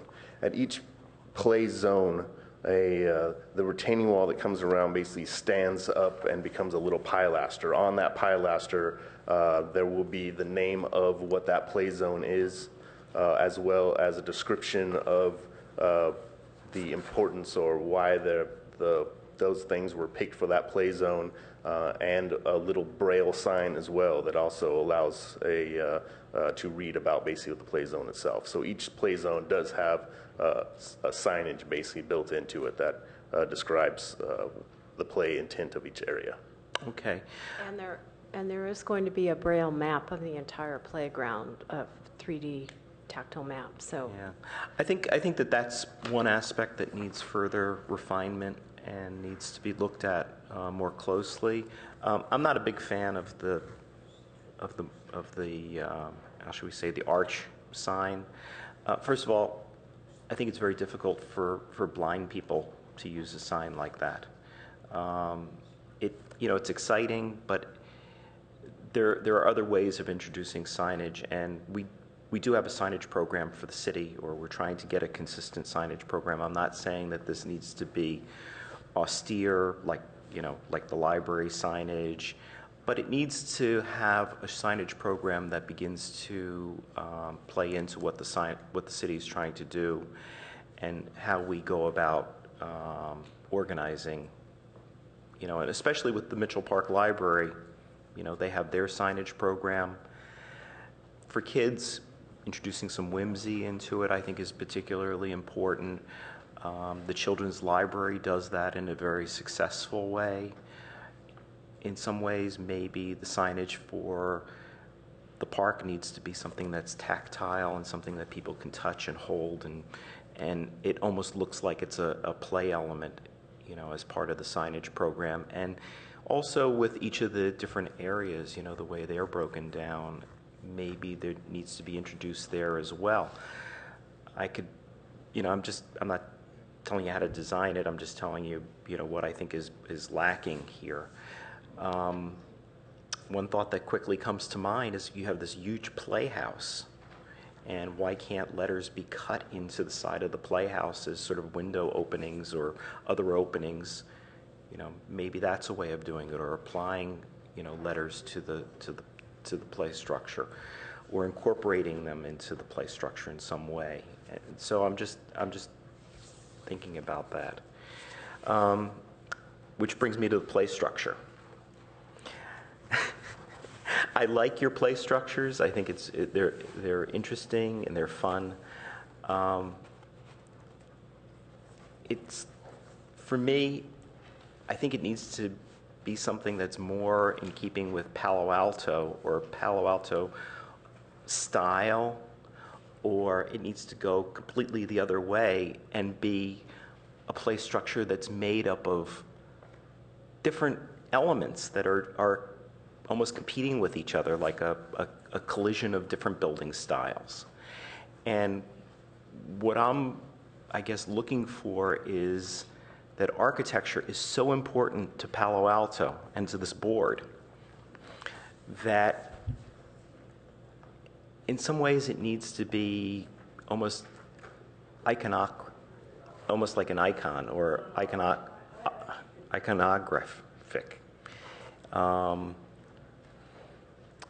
I'm thinking of, the castle in Disneyland is so identifiable with that park that it doesn't make a difference what part of the park you're in. You show that castle and it says Disneyland.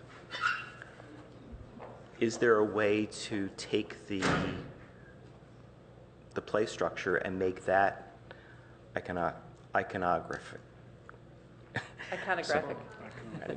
Iconic. I think we Yes, stick to iconic. iconic to the playground. So you mean the playhouse part? Yeah. Yeah. Yeah. And I think maybe I've I've tried to be a little restrained. Peter was trying to get me to do a little more of a modern, take on it at first. And, we looked at that, and the Friends of Palo Alto, the Friends of Magical Bridge Park, wanted me to do, which is often my style, very whimsical, lots of cutouts. And so I've sort of pulled back a little on some of that. So it sounds like you're saying it's neither fish nor fowl, and to try to go a little more one way or the other. Yeah, that's exactly right. Yeah, I'm happy to. We've been so busy with the getting it to work. Getting the ramps to work. Very exciting that the ramps are so difficult. So exciting getting the ramps to work, the treehouse to work. So now we haven't perhaps done as much work on variations on the elevations. So I'm happy to work on that. Yeah, I think there's an opportunity that's lost, and it may not cost more. It's just how you use those materials and how they're put together. And so I want it to be something that the kids go and like their minds explode almost. Yeah, me too. So, okay, so let's return to the board here. Are there any other comments, or does anybody wish to make a motion here? Robert. Well, it's interesting that you mentioned about the play structure, because I had the same sort of thing when I saw that. It's like, it's a little cutesy, but it just really doesn't do anything for me. But I figured I'd restrain myself and not, and then you basically made the whole comment about, you're right. I mean, it's too sedate. Yeah, or mundane or whatever. If you're going to do something like that, go nuts with it. And I agree completely. Well, I'm thrilled with that comment, because I went to great lengths to restrain myself. So I'm happy to revisit the elevations. Any other comments here? No, that's it. Board Member Liu? I have one quick question for staff. So in the staff report, you asked us to comment on the landscape screening between the playground and the church. I think maybe because there's some tree removals happening there. And I was wondering if we should talk about that. I didn't notice that on the site until, when I visited the site. So I just wanted to ask about that. I think the code just asks for extra attention, given that it's a residential zone. However, it's actually an assembly use. And so just making sure that we have the appropriate fencing and landscaping, which I think for the most part we do. Okay, thank you. Board Member Malone-Pritchard? I just had a comment on one of the ARB findings. Finding 15 is regarding green building sustainable design. And it says that this finding is not applicable to the project. I would say that actually it is. And I think the applicant has demonstrated that they're providing durable and non-toxic materials. I'm not sure whether we have recycled content in those materials. Are there recycled portions? All of the playground equipment is made from, I think it's 80% recycled material. Well, then you're certainly and meeting... the rubber surfacing. I suspected that. I've seen a lot of recycled content in surfacing. So if you can just rewrite that to say that it is applicable and they are providing durable, non-toxic, and high recycled content materials. And then also LED lighting. Go ahead. Go ahead. You were going to say something about yeah. Well, LED. The lighting that's proposed is LED, which is, substantially more efficient than regular lighting. Okay, Board Member. Vice Chair Pop. Yeah. So I'd like to make a motion that we continue this item, and we can discuss with the applicant in a moment whether there's a specific date they'd like to come back. But with the following items to be addressed and presented, the change of a redwood header to steel element. We'd like to see, it sounds like we'd like to see some photometrics for the lighting.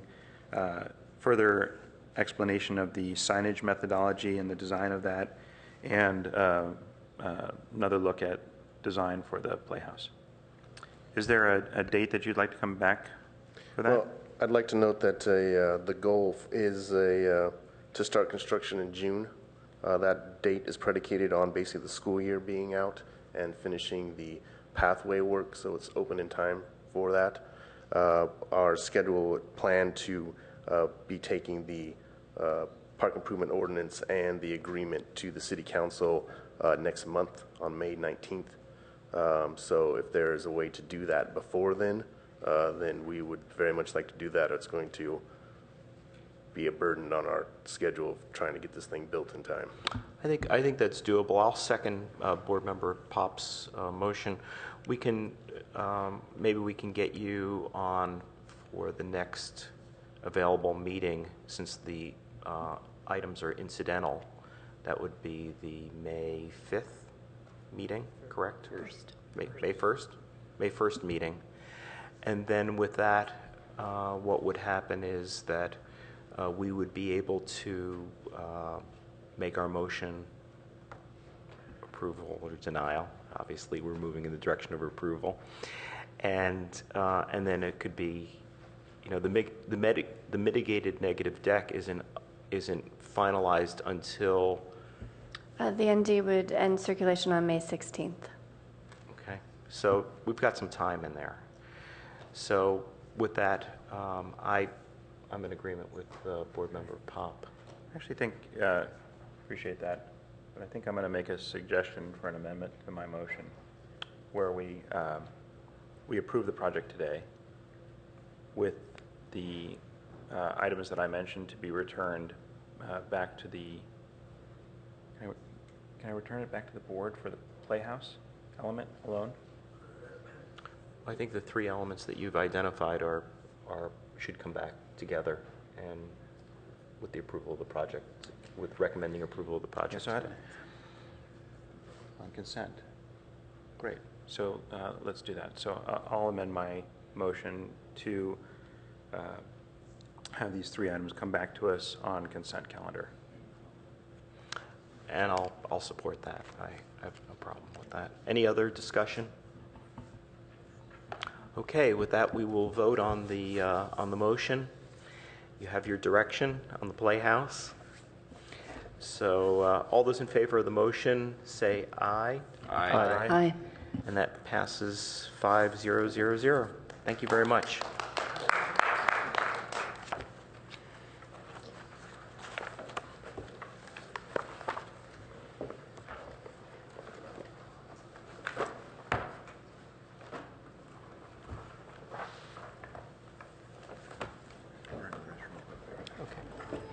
We're going to take a 3-minute break here.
Okay, we will reconvene.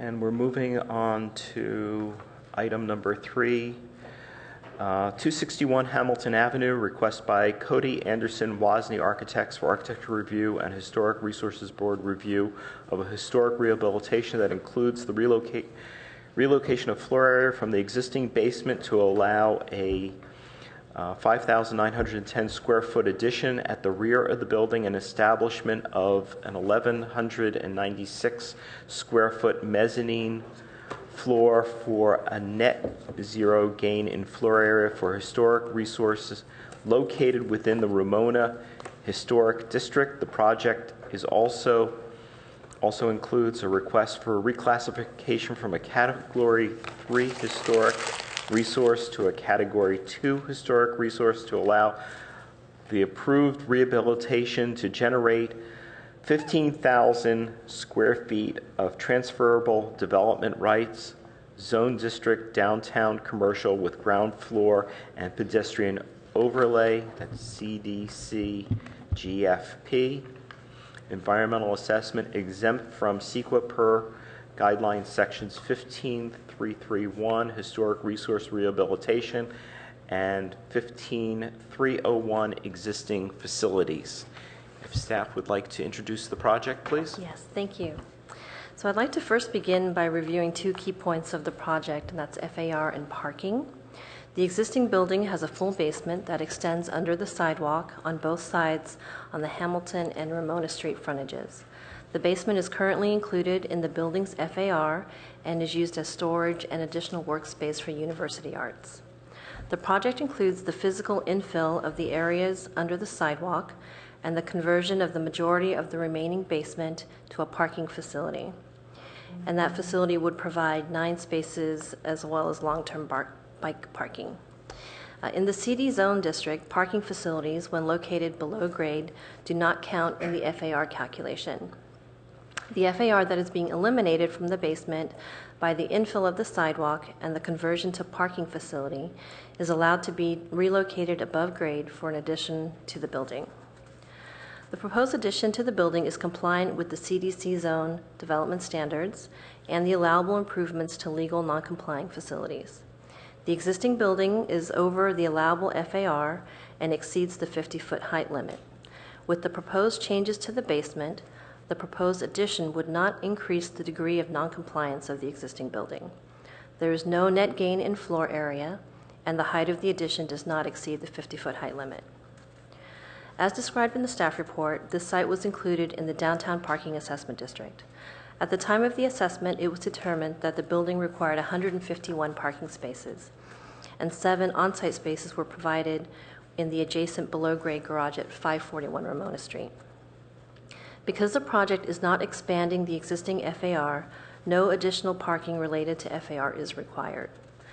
But because the applicant wants to eliminate the FAR in the basement, the 6,304 square foot parking facility must be maintained as such for the life of the building. So now I'd like to just give you an update on the historic review that occurred yesterday. The HRB reviewed this project and recommended approval with 2 added conditions.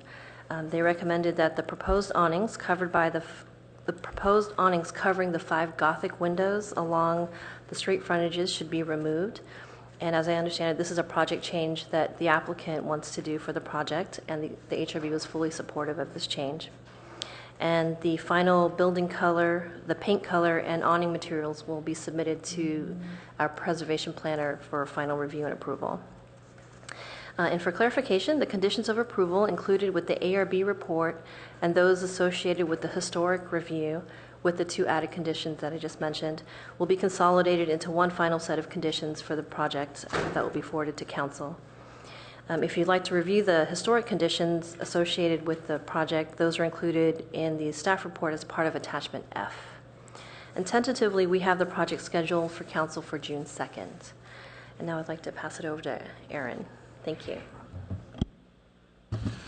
Thank you, and good morning. Aaron Acknan, Assistant Planning Director. I'd just like to reiterate a couple points that Claire made, as well as go over a couple questions that we've received from the public. I'm first to admit the code in Palo Alto's zoning code is sometimes confusing, and there's many nuances to it.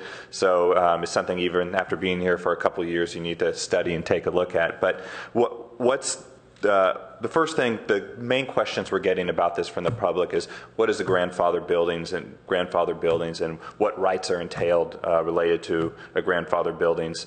And the second kind of broad question we're getting is how do TDRs work now that the council adopted a new ordinance about 6 months ago. So I'll touch first on the grandfather building ordinance. So I think first we have to look at what is the intent behind the grandfather building ordinance. I think it's really twofold. The first is that property owners maintain the rights that they received when they first constructed their buildings, and those rights don't go away because a new ordinance has been passed.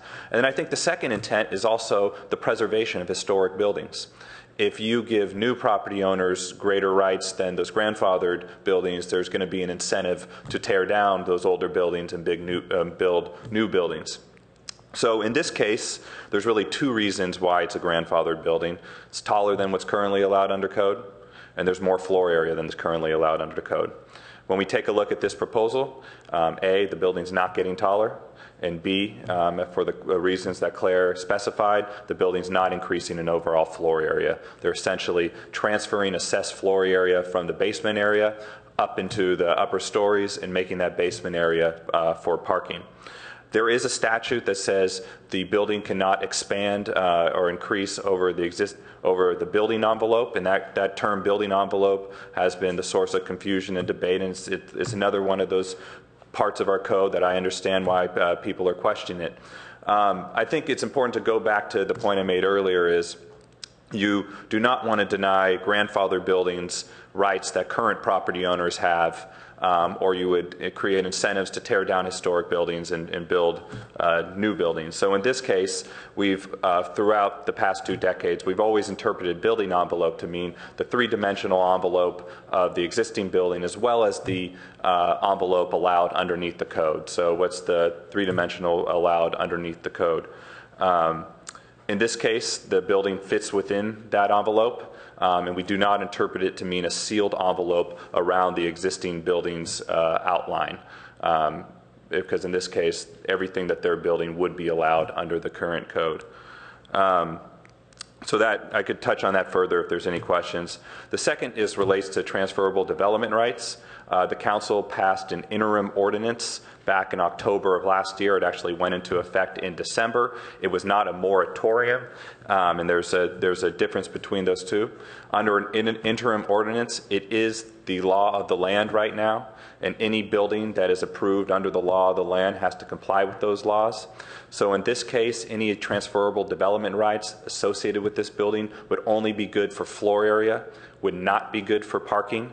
So if they were to take the TDRs earned on this site, transfer them to another building, all of those additional floor area would have to be parked or would have to pay in lieu fees, would have to comply with the parking code, essentially. There's no free parking associated with these TDRs. We'll also add a condition to the director's approval that further clarifies that. Even if the law changes 3 years from now, 2 years from now, the code that's in effect today is the code that rules. So that clarifies it. I think that Claire did a good job going over the FAR transfer from the basement to the upper stories, and we could take any questions you have at this time. Okay. We have one question. Board Member Liu. Great, thank you for that. I have just a quick clarification question on floor area. So is it that the basement is counting the square footage, right? But I was sort of under the impression, is it because it's used as storage? Like, I always think of basements as being, at least for houses, as being exempt if they're like less than 3 feet above grade. And so I was just asking about that. Why does the basement count, the existing basement count, and then it doesn't count? I understand that it doesn't count if it's parking. So the way our current code is, it's really twofold. The way our current code is, if it's an active use in the basement area, it's going to count towards floor area ratio. The second layer to that is, and something that we use to determine it over the past decades, is was it assessed as active floor area when there was the parking assessment district done decades ago? And in this case, the entire basement was assessed. What's actually important to note too is that the applicants say there's actually additional floor area down there above what was actually assessed. Right. But we're taking the more conservative approach and only giving them credit for the floor area that was assessed. Great. That's a very tricky issue. Thank you. It is. Okay, so we have a member from the Architectural Review Board, Historic Resources Board, sorry, who's going to speak first, and then I will open the public hearing.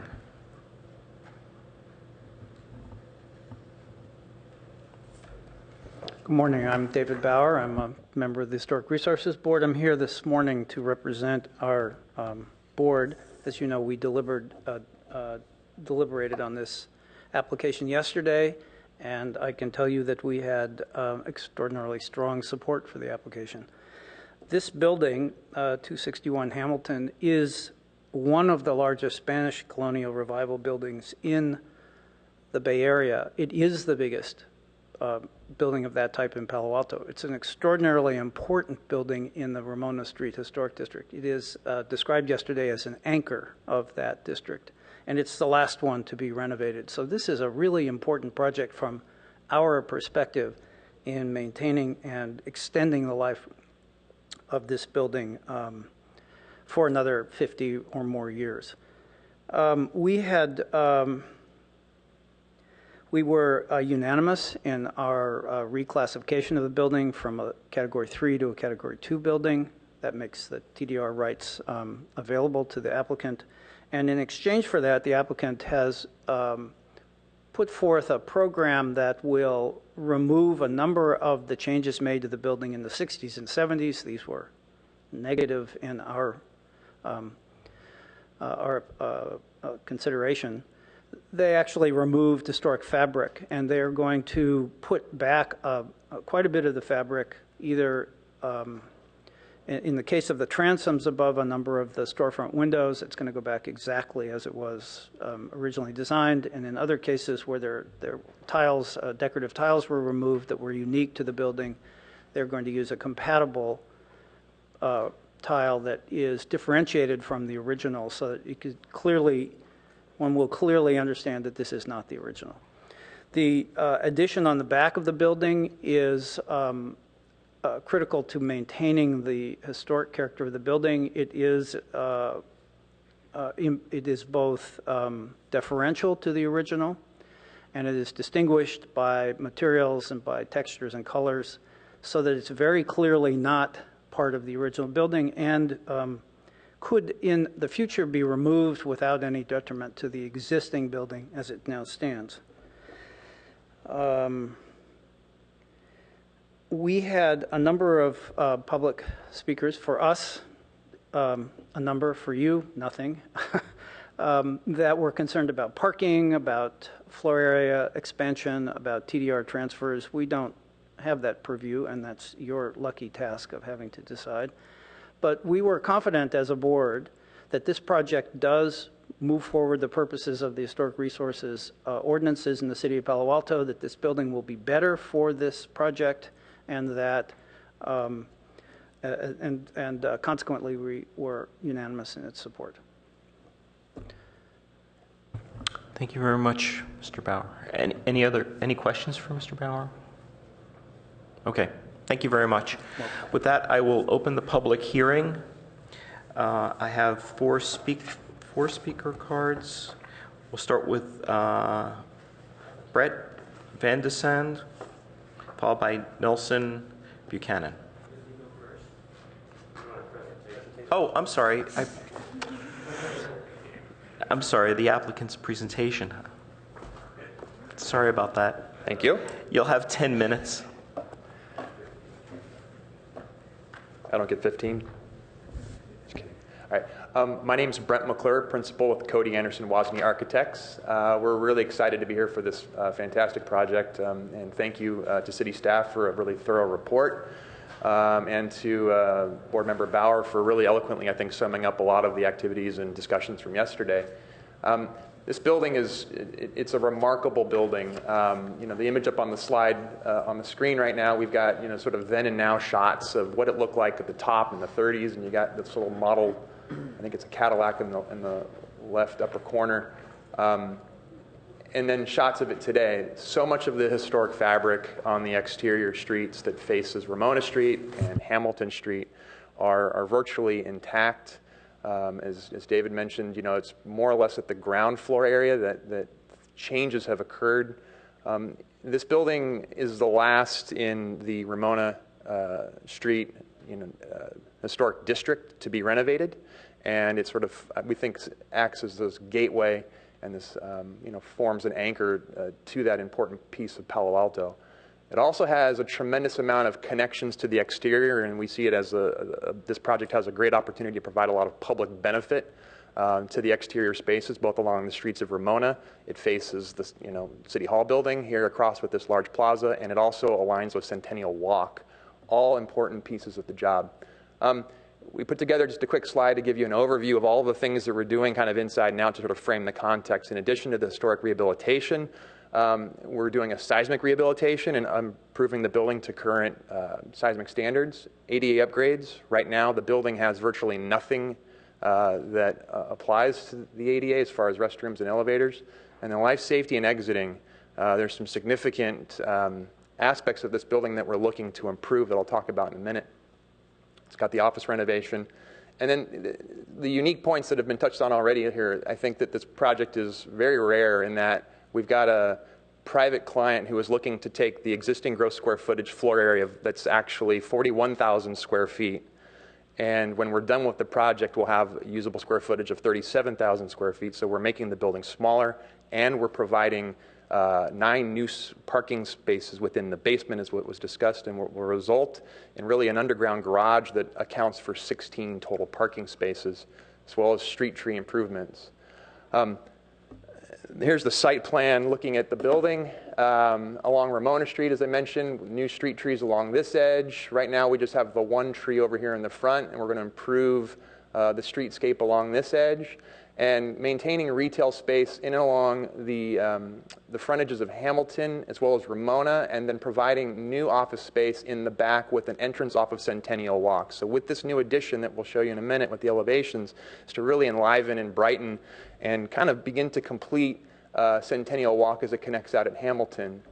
At the basement level, to kind of walk through the building, this sort of a dashed line around this rectangle on the left is the existing basement plan, which is completely retail space with the staircase and elevator down here in the core in the middle. And there's a ramp on the adjacent parcel at 541 Ramona that is being used as open parking garage right now. And with our project, what we're looking to do is create an easement, an access easement, which is stated, I think, in the conditions of approval, so that the parking on this side and the new parking we create can all be linked together to result in a total of 16 spaces.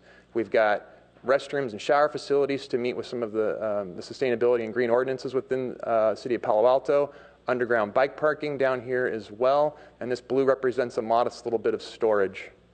So the square footage that we're taking away by our measure is 8,357 square feet of usable building area that's currently being assessed. As you then go upstairs, the footprints remain the same. Right now it's all retail with this single historic lobby and entrance over here off of Hamilton.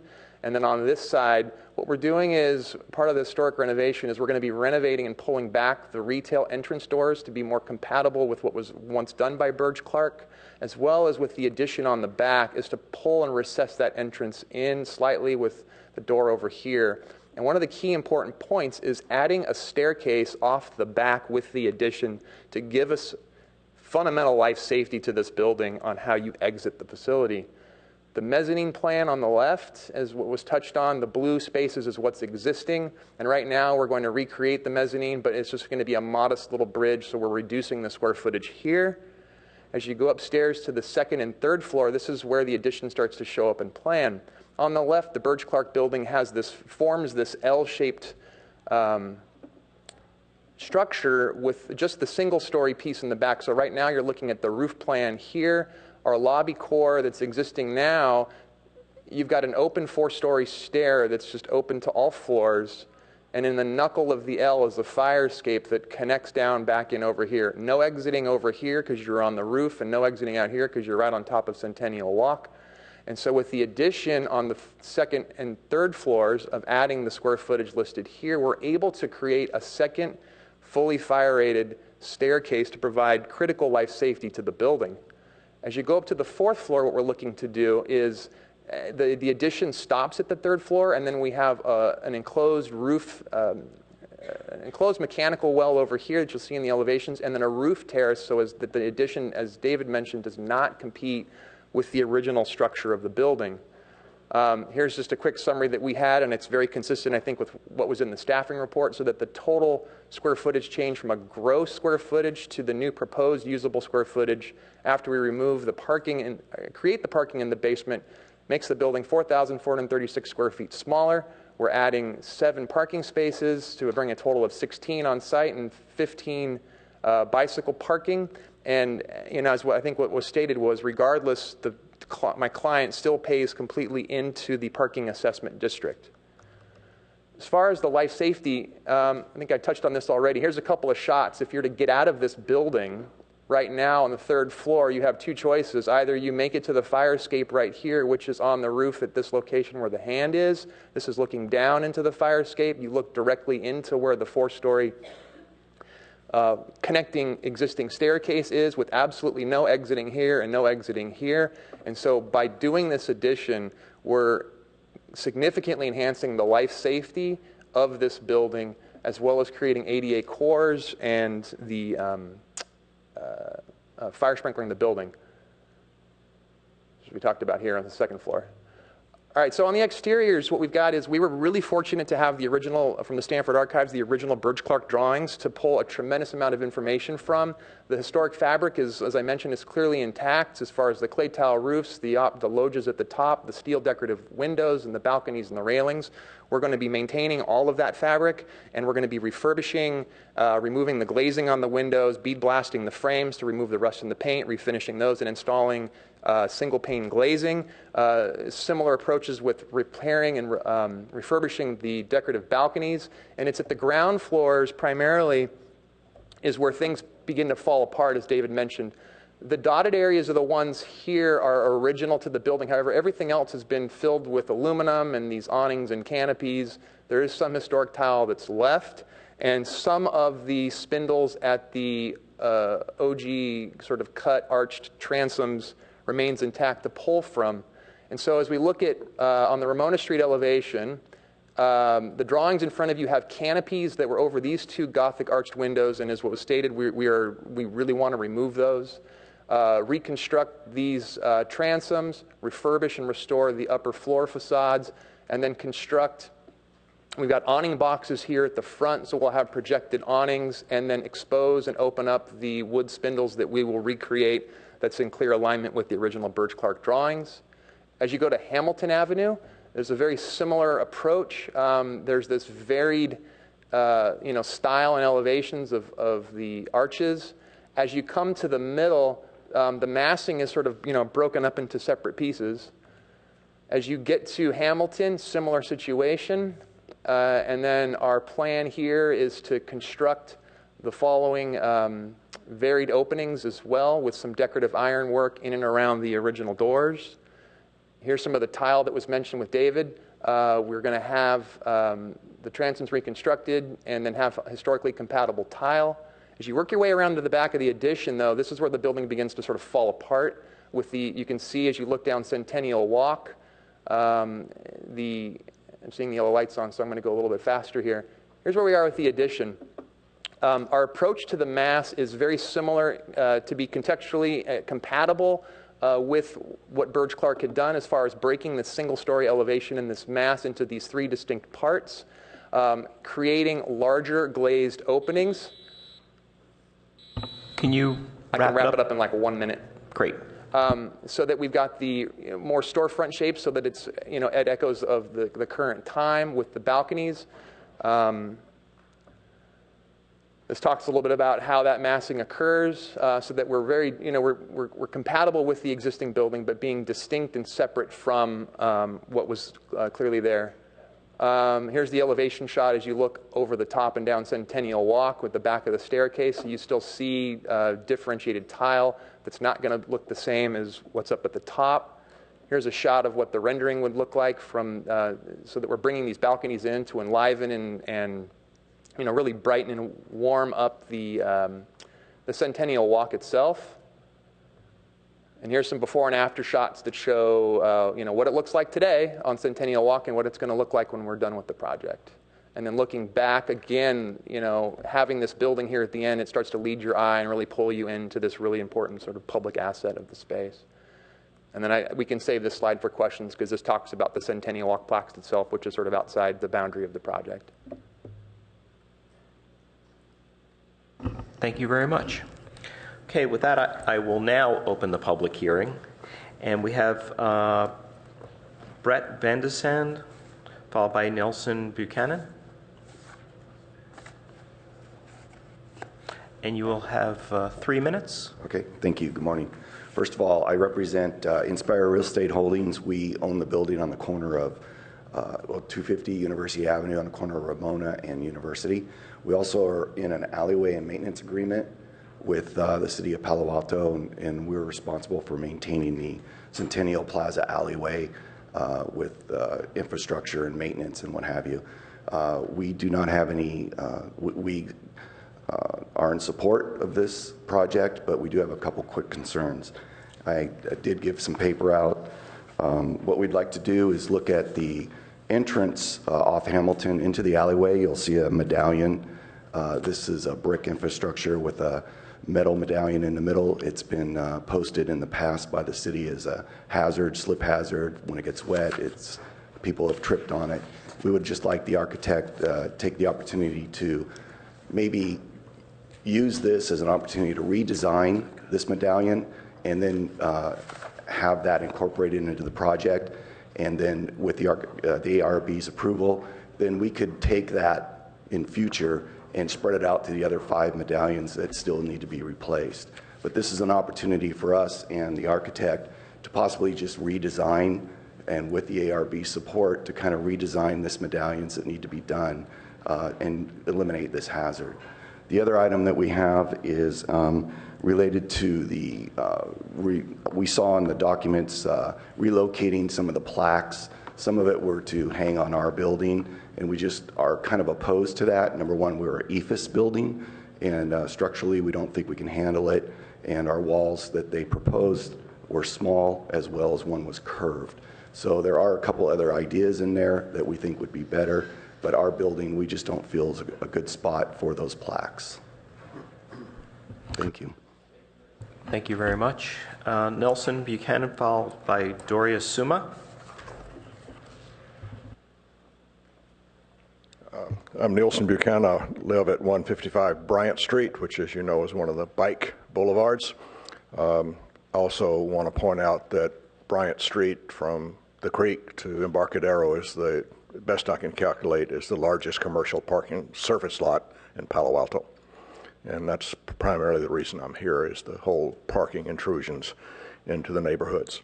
That I want to acknowledge that the City Council and staff are working very hard to deal with the dynamics of all of that, with the downtown cap study and the permit parking task force that's underway from now till January.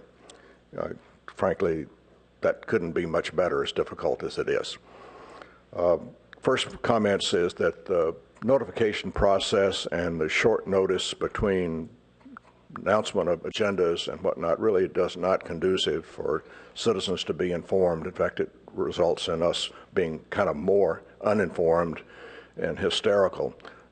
Thank God Aaron and some of his staff people are willing to take emails over the weekend to kind of keep information flowing, and I deeply appreciate that. Notification was not broad enough, and it jams us really hard over weekends. Three things about parking. One, Aaron has sufficiently addressed the paranoia over exactly the new ordinance and is that permanent. And I accept that as what it is. It's now in the public record that the developer, in a way, has foregone some advantage that might have existed before last September. I am thoroughly confused about the intersection, the nexus of FARs, and TD and transfer development rights. I can't understand, and nor could other fairly involved citizens understand whether or not some future advantage is passed to a developer to take advantage of parking advantage.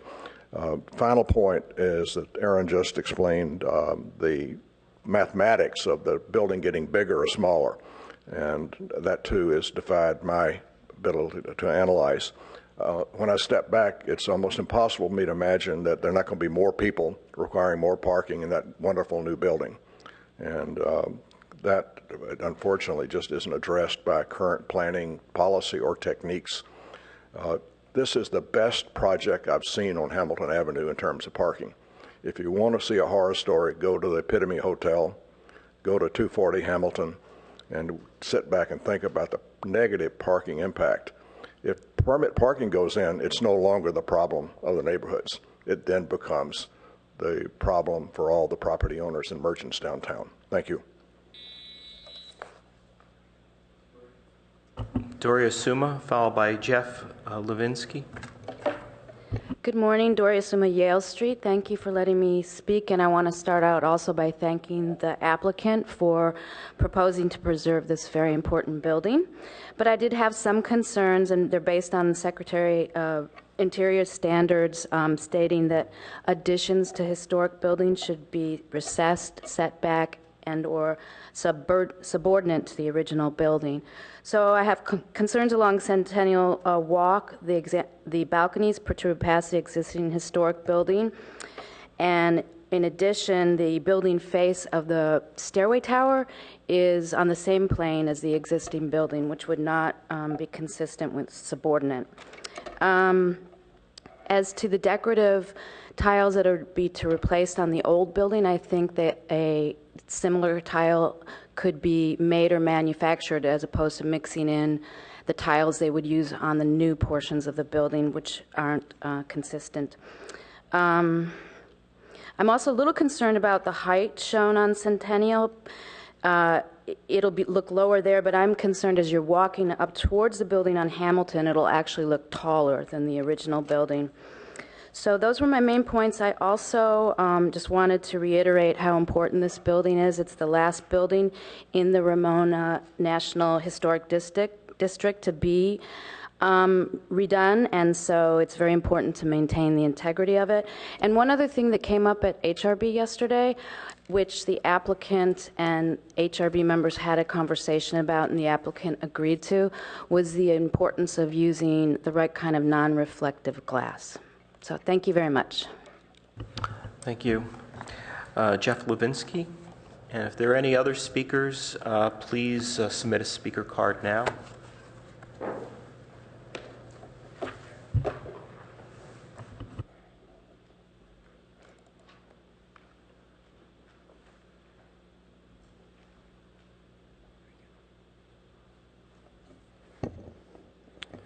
Good morning, commissioners and staff. A number of us have sent in questions about how the grandfathering rules and municipal code apply to this project, and as of this morning, we haven't received any substantive answer.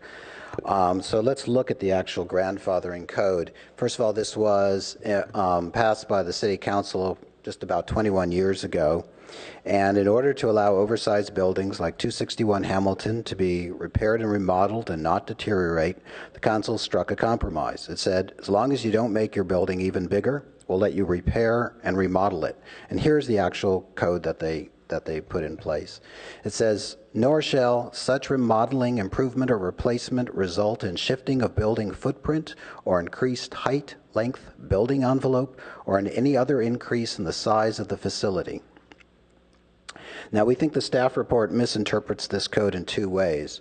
First of all, it does talk about building envelope, but as Mr. Ackman said earlier, the building envelope, this is what's in the staff report as opposed to what he actually said. The building envelope component of this code section refers to the legal three-dimensional buildable area of a project site.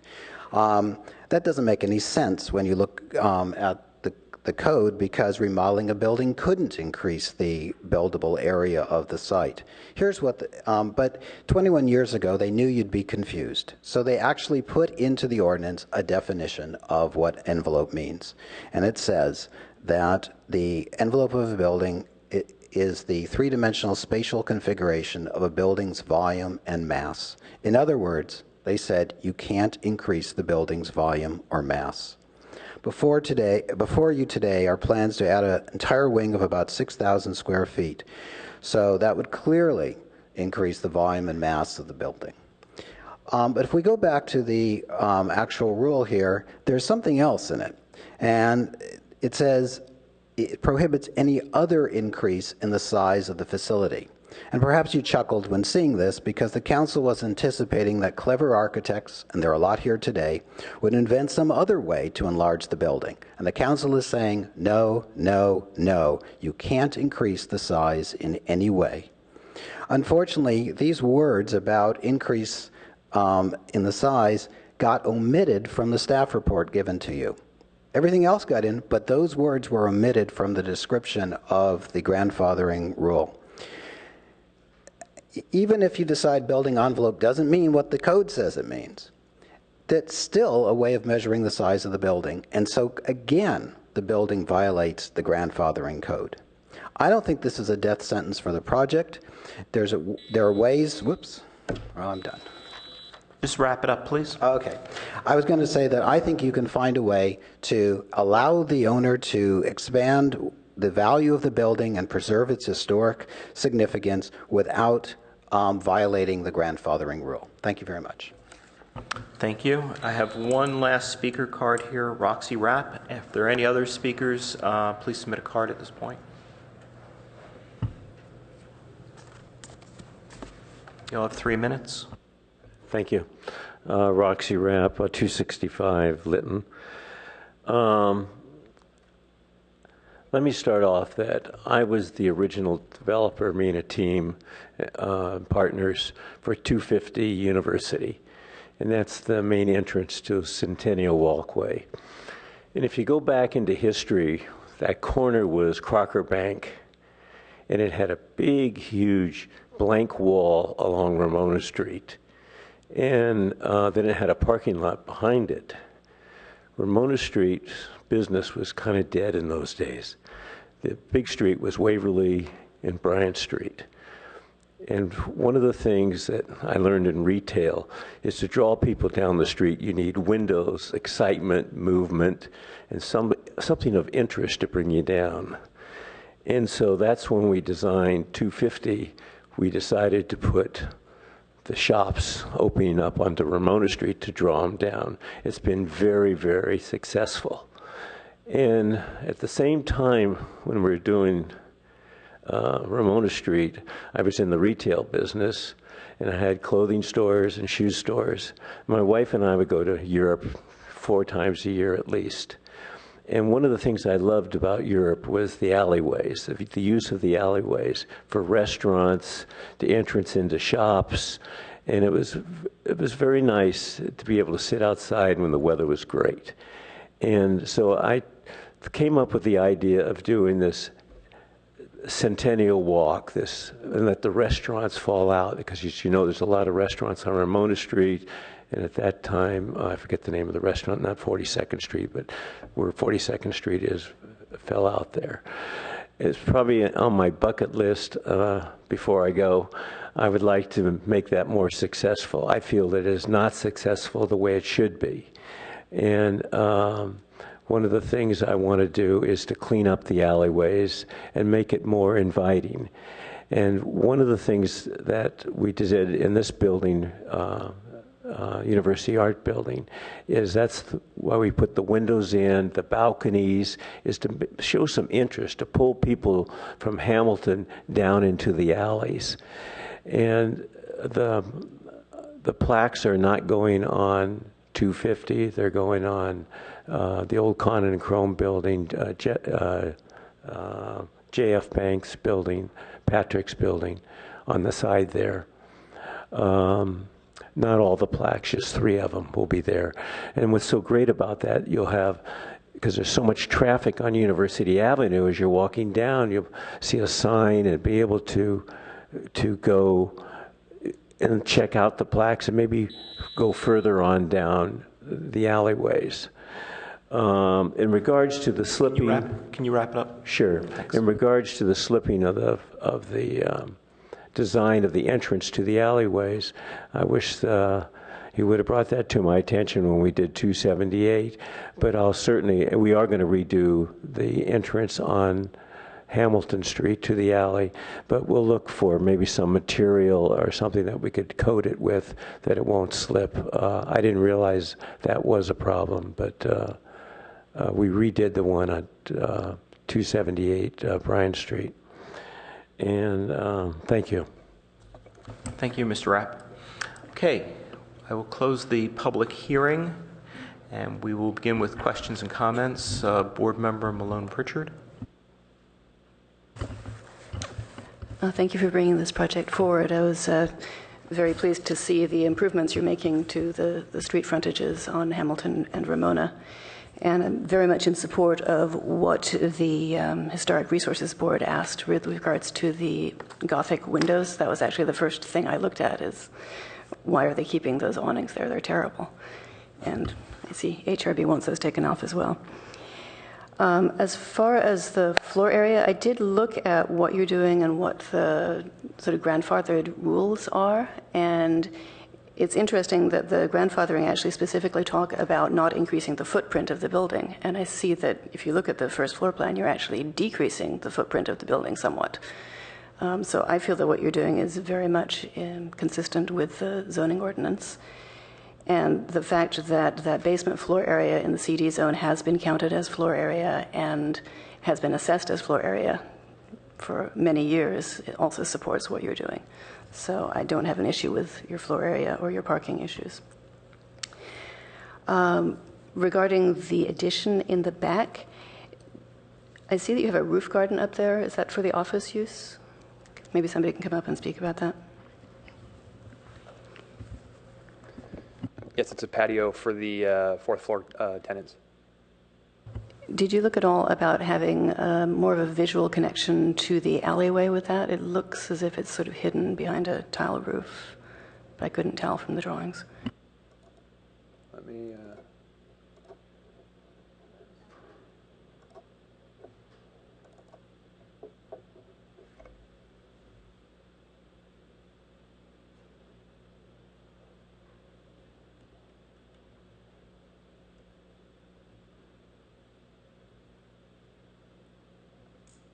What we've got here right now is that this ends up being at about guardrail height, so that the applicants actually can, the tenants can approach the edge.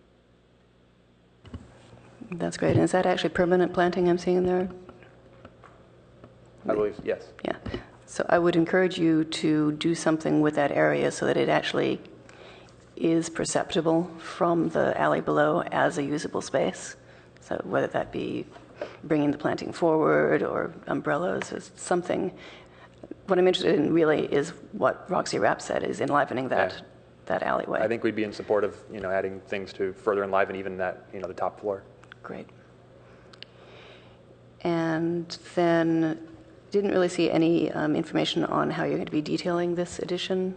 It'll be important to us to see how the materials come together, how that stucco is wrapping into windows, and I think HRB will also want to look at that at some point because of the historic regulations. Can you tell me a little bit about the plaque locations and the options?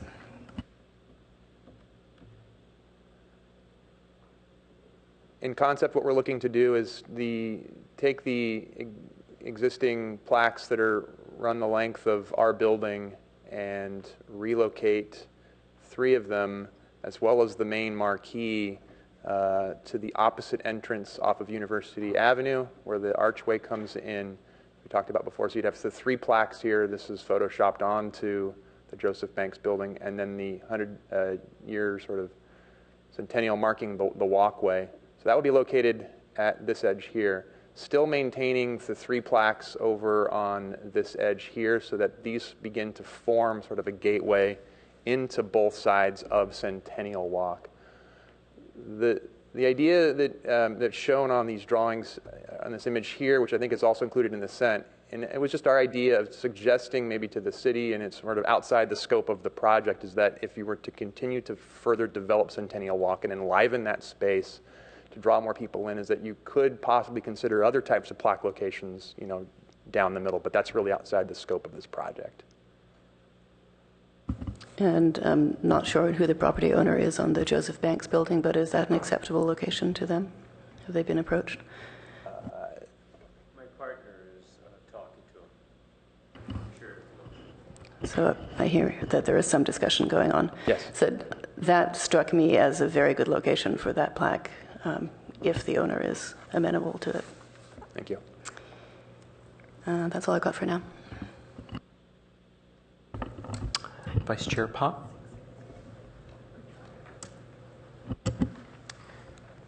All righty. So I have to say I'm completely perplexed about the FAR here. I'm having trouble getting my head around this. And the first question I have is, we keep hearing the square footage of the building being referred to as assessed area. But my understanding is that the assessed area of the building is the 37,506, not the 41,942. Is that correct? That is correct. Okay, so the way I guess I read this is, if I do the math, we're shifting area around, but ultimately we're really adding about 3,900 square feet to this building, which I calculate as needing 15 and a half parking spaces. They're adding 7, and so we're short 8.6 parking spaces at the end of the day.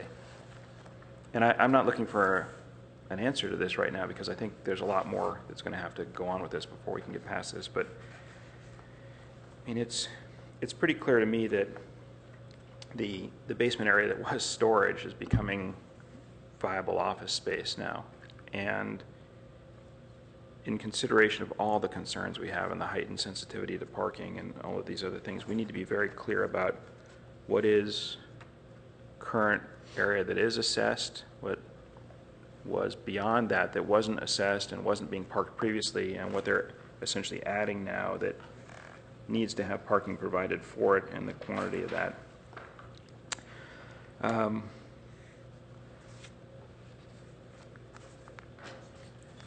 I very much like what Roxy is talking about in terms of the character of Centennial Walk. I find that a useful pathway in the city. It's a unique pathway in the city. It's a nice area to be in, and I think the addition that you're suggesting here, and the balconies and the windows and opening up that side of the building, which otherwise is very abrupt and hard, will be a very nice addition. And I agree with Board Member Mullen-Pritchard's comments about the placement of the plaques. I think if you can really work with the property owner of the Joseph Bank, that's a perfect location for those, and bracketing at either end, the way Mr. McClure said, as gateways to that would be a very appropriate approach to that.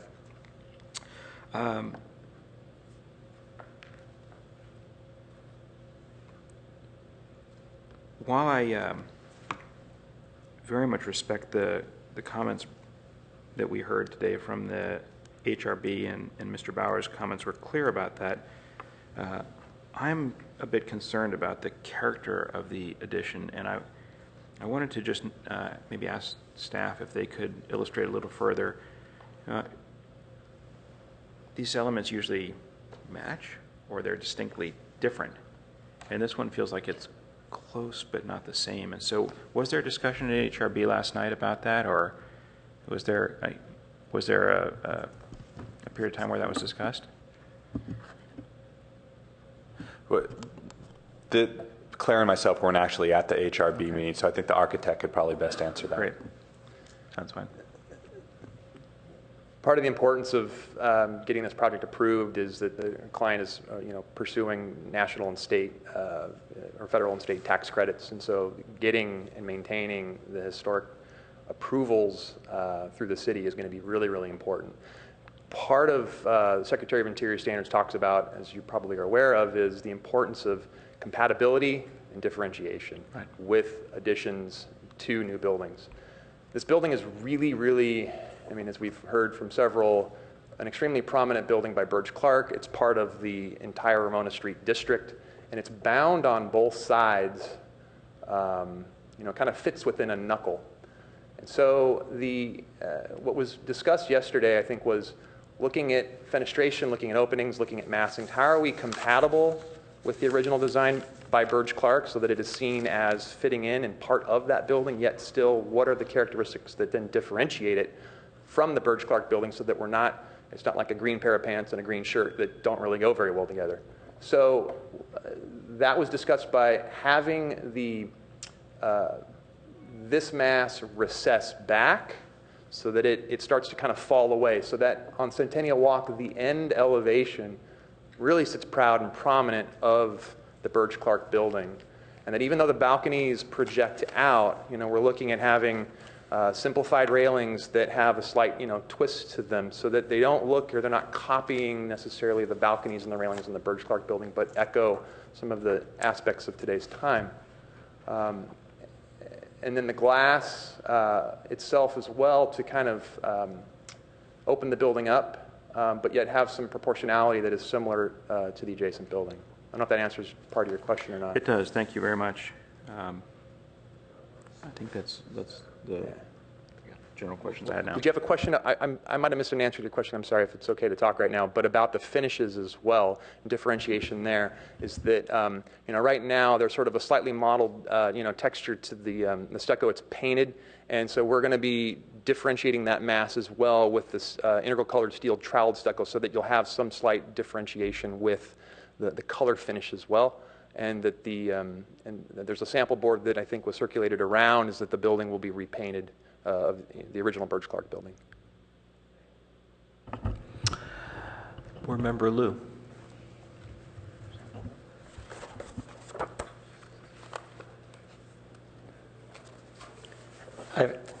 Thank you. I have a question for staff.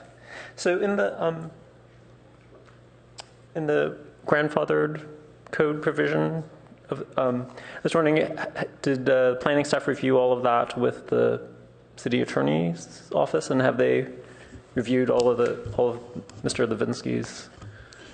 The answer is concerns? yes to both. We've reviewed this in depth with the city attorney's office, not only with this application, but with past applications, and this is something that's been historically implemented this way. Okay, thank you very much for that. That seems to me to make sense. I understand that from some other things in our code that there are interpretations and other things that happen so that the code isn't literally exactly what it says. So I know it's complicated. One thing I will note, over the last 3 to 6 months or so, we've actually had the city attorney's office as well as the director and myself reviewing all the staff reports before they go to the ARB. Since there are since there are a lot more people participating now, we have to make sure those other layers are reviewed. Okay, thank you very much for that. So I just want to say I think this is a great project. I was looking over the plans, and I think all of the additions that you've been making really improve the building. And so I don't really have any issues with the main party. I think my main concerns were, more along the lines of Board Member Pop's, which is just details and window details. How much are they recessed in the new building? What are the window frames? How different are they from the steel windows, the existing steel windows? I think some of the renderings were showing maybe like I-beam steel eaves, perhaps, and you've got some curved brackets holding up the balconies. And so I'd want to see details for like all of those elements. And then I do have a couple questions for staff. Is the awnings, the existing awnings, usually we count those as part of the pedestrian I forgot, the pedestrian zone, that's providing depth and projections and whatnot. And so I think that they're proposing to remove some of them and then replace them with different types and stuff. And I was wondering if you've actually counted all of that. Since I heard what happened yesterday, I actually haven't had a chance to go back and take a look at that. So, I mean, it could potentially require DE theoretically or whatnot. So then we would have to notice that if it does. That's correct. Great. And then also on the alleyway, like on the, I'm sorry, Claire. And then on the, I'm sorry, the roof garden facing the Centennial Alley. I think in the conditions of approval, you were saying that all of the furniture and whatnot has to come to back to the board or maybe subcommittee or whatnot. And I think we've had that concern on some of the other projects that have like glass railings and which were much more exposed to the public view. And I think on this one is so hidden that I'm not sure that the board necessarily needs to see all of the furniture and whatnot. I mean, it seems like maybe you'd be concerned mostly with like the decking or whatnot, since it's visible from maybe like the neighboring office building. Correct. But I think my hunch is that we don't really care about all of the like furniture layouts and whatnot. Sounds good. We can modify that. Yeah. And then I think my last question is, or my last comment was on the on all the plaques. So Dave Doctor came by this morning, and he's had some concerns about splitting them. I mean, he's saying that there are groups of people who visit the plaques. There's like a scavenger hunt kind of thing, and so it's like a destination, and it's tied to City Hall. And so he had some concerns about splitting it, and if it really makes sense to split them. I don't know. I don't think I have a preference, but I just want to make sure that the people who are using it are aware of that. And I don't know exactly how Centennial Alley is maintained. You're absolutely right. Yeah. They do have this scavenger hunt, and they bring busloads in, and kids from Stanford and seniors, they do this thing and they come by. And it's great to see. It really is. But I think what's more important, keeping the alleys vibrant, and I think this would be great because University Avenue definitely gets more traffic than Hamilton. So by splitting the plaques, I think it will encourage people to go to the other end and also look and just get more walking back and forth, which we're not getting right now. You just need more restaurants. I mean, if you go to like San Francisco, like the alleys and like Belden Place and all of those, I mean, it's really restaurants which would draw people more into the alley. And I plan to try to get that changed and get rid of all those cattle fences around the seating area. And we used to have who will remain nameless, a planner that wanted the tables in a certain spot with a certain color umbrella and a certain chair instead of just letting it happen. And that's the best thing, okay? You know, the other thing, Mr. Rep, is that Centennial Alley hasn't drawn that many people into it, but in a way that's not a bad thing because the existing streets, Bryant and Ramona or whatever, are so beautifully designed and so well maintained and so attractive to people that it's not such a bad thing in the end. You know, in the end, it would be great if both sides, like the streets and all of the alleys, were fully occupied and whatnot. Sure. But it's it's not necessarily a. Basically, these will be the only alleys that I know of anyway where you can fall out and eat in them. You know, we're going to try to do some lights going down through the alley to pull you in. And by the way, the existing light fixtures that are on the building are going to go on the new part. So we're not taking away any lights.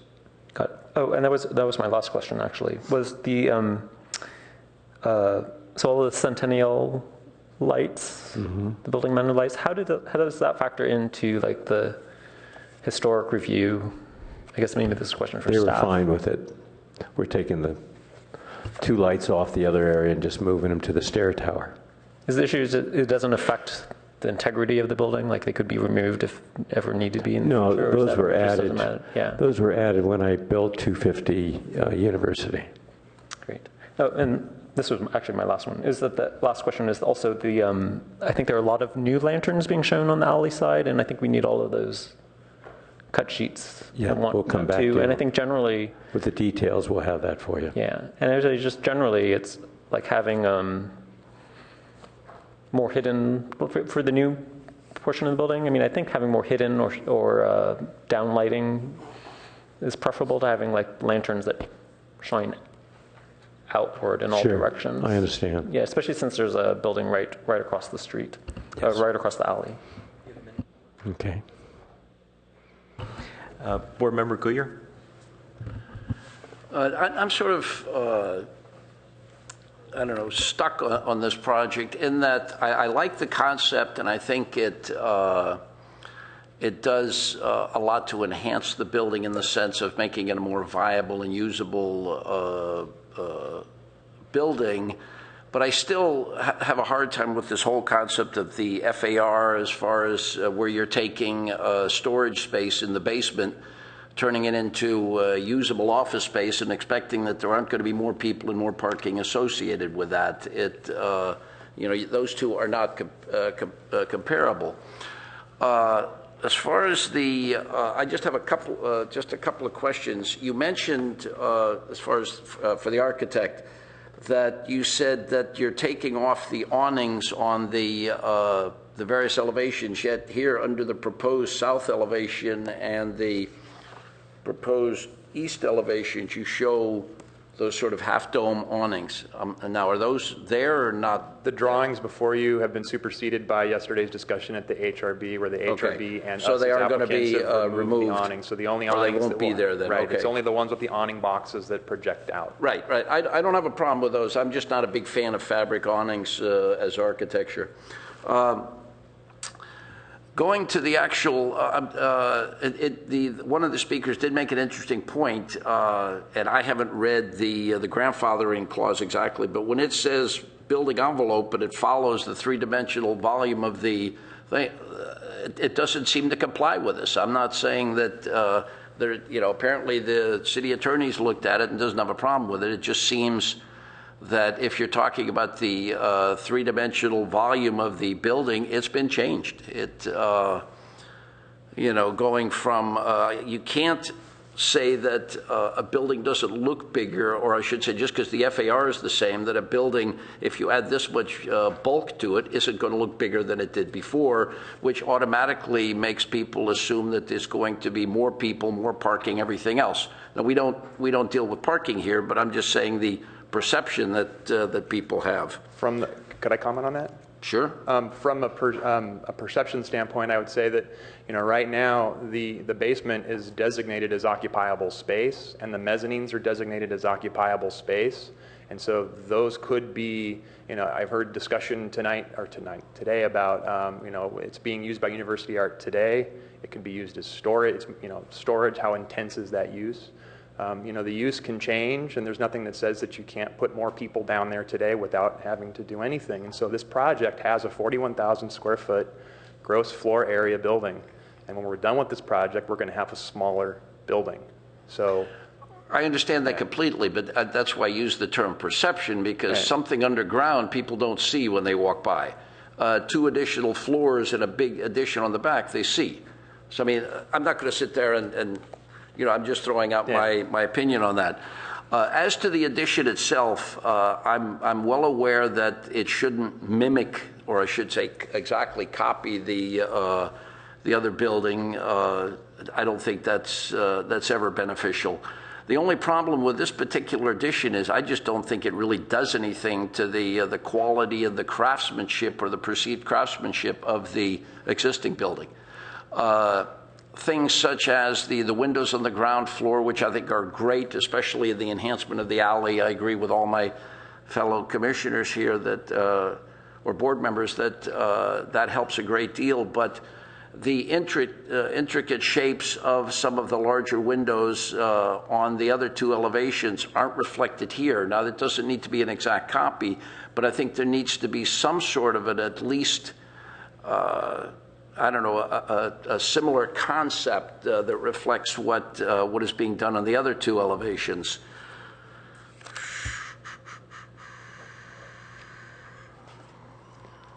What we have here on this elevation is, we've got the steel windows, we've got the wood rail and style doors. So But a lot like, of like I said, you don't need to argue the point with me. I'm just throwing out my opinion as I to. didn't know if it was a question or a statement. It wasn't really a question. It was an opinion on my part. So as far as the location of the plaques, I think number 7 or whatever it is, I think is probably the best solution. That way, you've got some of the plaques at each end of the alleyway, and it just encourages people to use that alleyway. Having spent a lot of time in Europe, I agree that some of the nicest places are in some of the small little alleyways that that you discover. I'd say that's probably it for now. Thank you. I'm just going to take one moment outside of this specific item to just make a general statement. A member of the public made a generalization about architects, and we're all professionals here, and I'm particularly offended that a generalization is made about all architects. If there is a direct conflict of interest that any of us have here, we are reminded continually that we must recuse ourselves and step down. I surely would not like to go for medical advice to somebody other than a medical doctor, and I surely would not seek out legal advice from any person other than an attorney. In this case, all of the board members here are licensed professionals as architects, and my hope is that as licensed architects, we're sought out for our professional expertise, and that, in fact, if this board did not have architects here, then we are subject to the expertise of lay individuals. And so I would want to be very careful about members of the public making comments or generalizations about architects. So thank you. With that, I'm going to move on to the specifics of the building, which are really what we're reviewing here. And there are a couple of comments that were made by members of the public that I want to. First of all, the Historic Resources Board has done their review in regard to the Secretary of Interior standards, and this being a particularly important historic building, an icon within Palo Alto. And in some ways, the entitlements on this building, or the way the square footage is interpreted, is integral to the updating of this building. Without looking at it in a different way and being able to reevaluate the uses of the building or the square footages and how they're interpreted by the modern day codes, simply the renovation of this building is not practical. And it would, in essence, fall into disrepair. We would also be not doing our duty in terms of trying to bring buildings up to modern accessibility, particularly the Americans with Disabilities Act, as well as the California Building Code. Because this is a historic building, it is subject to provisions of Chapter 8, which actually allow for relief of a more stringent code when it comes to historic rehabilitation. And what I think is probably paramount in this building is that they haven't taken it to the standards of Chapter 8, the Historic Building Code, but they've taken it beyond that into the realm of the California building codes and what the requirements are. Specifically, just putting in an elevator that would be usable by individuals in wheelchairs, and putting in modern day restroom facilities, as well as the building access, goes way, way, way beyond Chapter 8 of the Historic Building Code. So from that point of view, this building renovation goes beyond what's being asked for in terms of those entitlements. When it comes to the square footage, that's outside the realm of our board. Our board is meant to look at quality and character. If there is a problem as to how staff has reached this number, that needs to be addressed in a different vehicle, not here in this forum. But with that in mind, one particular member of the public, I think it was Ms. Suma, had mentioned that that the building isn't following the Secretary of Interior standards in terms of the prominence of the building. First of all, this building is seen on all sides, more visibly on Hamilton Avenue and Ramona Street. Those are the predominant sides of the building. The alleyway is really secondary. So if you are locating a, shall we say, an annex or an addition to this building, this is the appropriate side that it be added to, and that by having it step back, the building does that. It doesn't mean step back 20 feet. It means the building should not be on the same plane, and it is not on the same plane. The balconies do project forward of that, but that's not the face of the building, and that's what's being interpreted here. They are incidental to that building. So I believe that there are a couple of things that have been done really well here. Number one, it doesn't mimic the existing architectural style. It takes off from that, but if you were to look at it, you were to say, oh, this is the original building, this is the addition to the building, and that can be differentiated. Number two, the building does step back away from the face of the original building. Number three, it doesn't use the same window element or rhythm. It creates a totally different element. And as far as the massing goes, it is more diminutive. It is submissive to the main building. It doesn't exceed the building height. It's not visible off of the prominent public right-of-ways, meaning Hamilton Avenue and Ramona Street. So I find that the building complies with all of the rules for historic review, and as well as meeting our standards of review for architectural review. As far as moving the plaques, I think that that's terrific. I think that that's a great location for them, is closer to the arch. Members of the public will be able to see it even better because they'll come through the archway.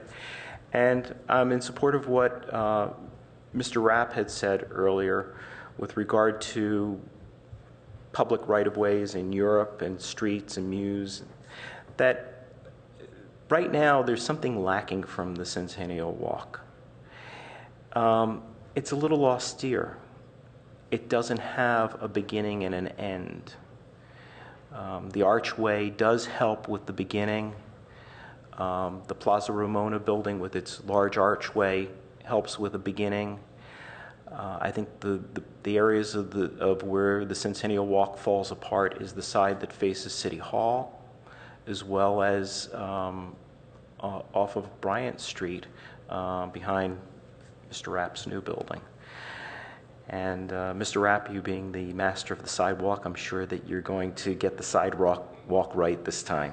So, okay, so we'll return to the board for one other round of comments, and then hopefully we'll have a motion in there. So I'm going to begin with Board Member Malone Pritchard. Don't have a lot to add. Just want to state that I'm going to, while I understand the strategy on the historic edition and whether or not you're differentiating it, I'm going to defer to HRB on that. That is their job, and that's part of the historic review process. But I think you're headed in the right direction. That's just my opinion. And then there was just a minor clerical issue in our contextual finding number 6. Under parking design, it says the finding does not apply, but then it goes ahead and describes why the finding applies. So let's just strike the finding does not apply part. That's all I've got. Vice Chair Pop?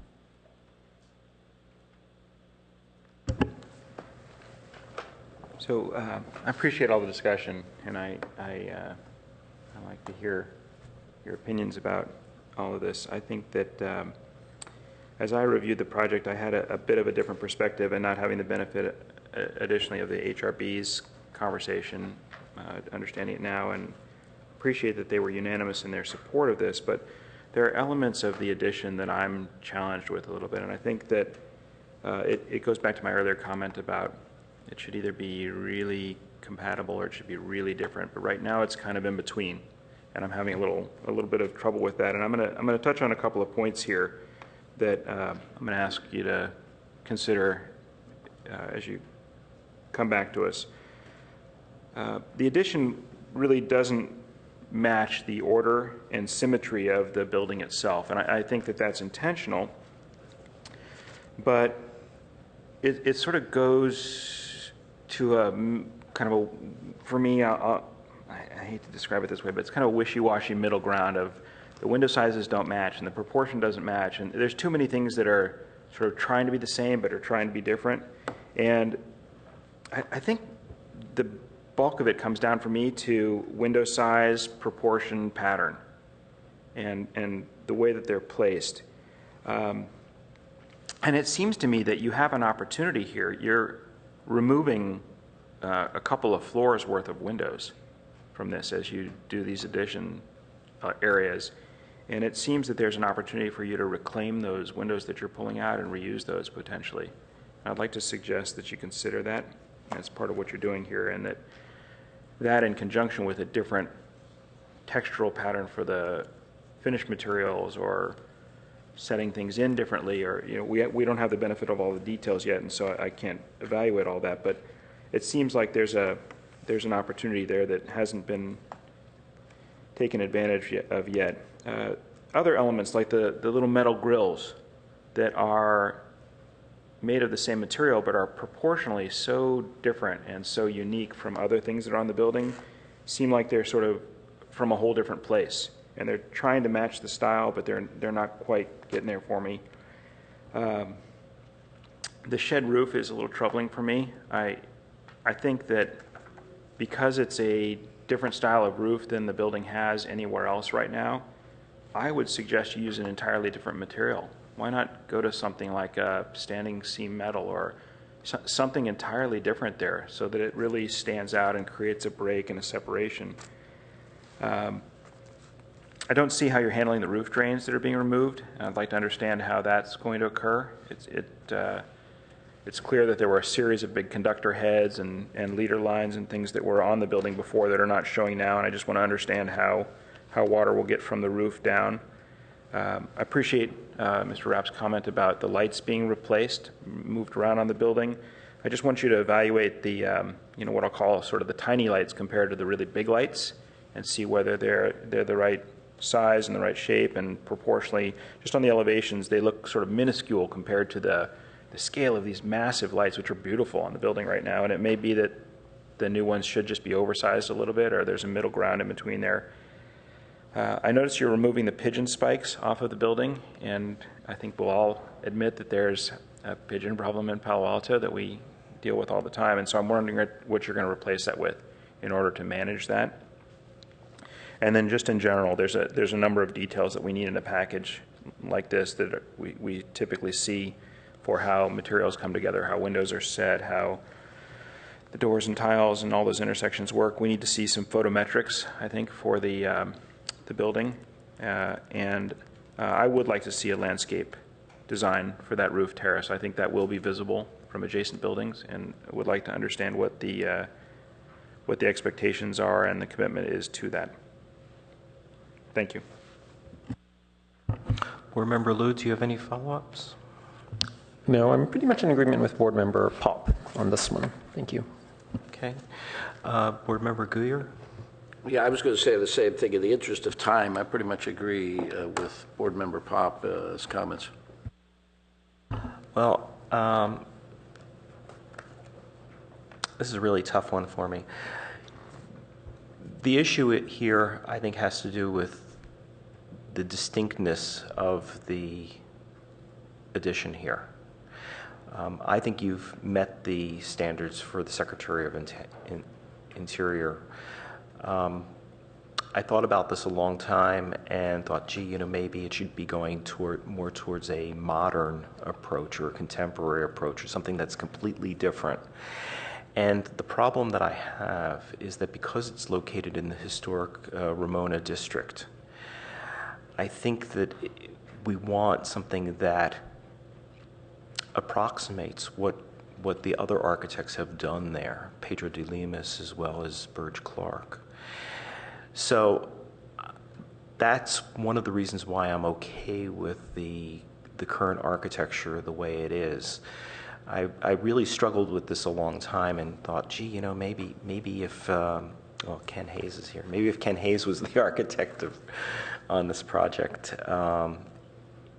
Ken's doing the building across the street, it would be the right approach. But in this case, I think that Cody Anderson Wozni has really hit the nail on the head. And it is a diminutive, smaller version of the architecture that goes on in that whole district. And I'm reminded by a couple of other things in the Ramona district that are particularly important. That Plaza Ramona emulates the original building that was there. It is not the original building that was there.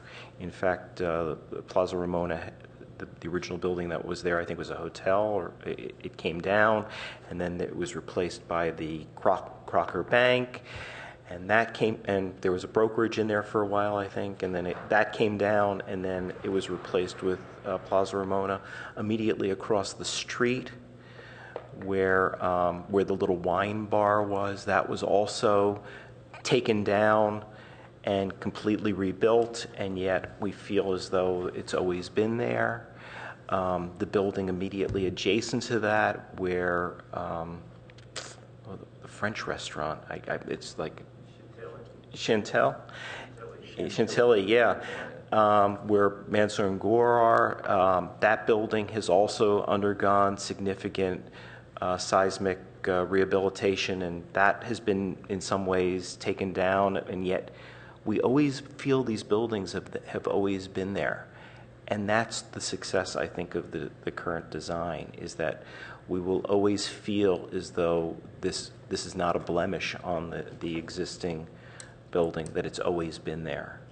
So I'm just in invariance with some of my colleagues' comments. I think that's the strength of this board, is that we all see things differently and that there are no generalizations about who we are. So if there is a motion, do I have a motion here?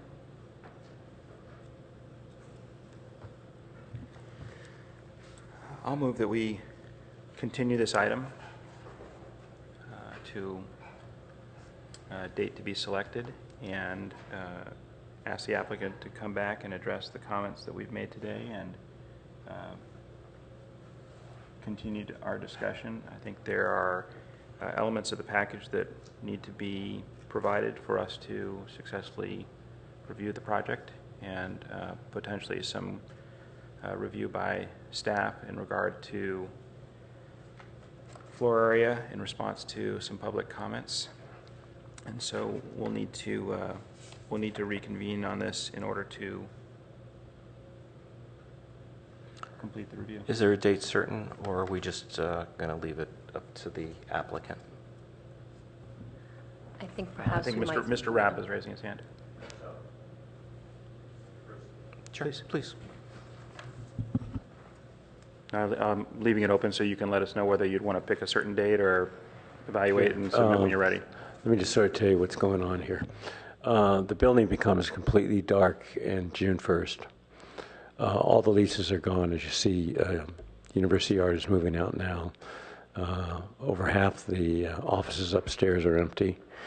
So we'd like to get started on the construction as soon as possible, at least the soft demo, which will take probably 2 months. Just for your, Randy, or Lee, I guess, and all of you, I guess. We originally had a more contemporary design, But because of the conflict of the building across the street, the glass box, everyone called it, we completely changed it and went more towards the Spanish style, which we are now today. I feel happy to come back to you more on either a consent calendar, present you with the actual materials we're going to use, and the smoothness of the plaster, the thickness of the wrought iron, the light fixtures, and give you some alternatives. If you don't like the tile, we can do a glass thing there, or come up with, like you said, a metal shed. But the overall space and this life safety of the stairway, and you see the actual window trims, what we're going to use, the Hope's windows, the steel. I'd like to come back to you and present all that to you, which we would do. Do you have a specific date? Well, we're going to do that with our construction drawings, and we haven't even started our construction drawings yet. Okay, well, I can come back in June if you want to, or I can come back in May. We have a motion on the table right now, which is that to continue the item, not approving it. And so the question is, I need a second on this. Is there a date that you would like to come back if this motion has a second and it's accepted? I'd feel better in our timing of getting started and getting the soft demo going.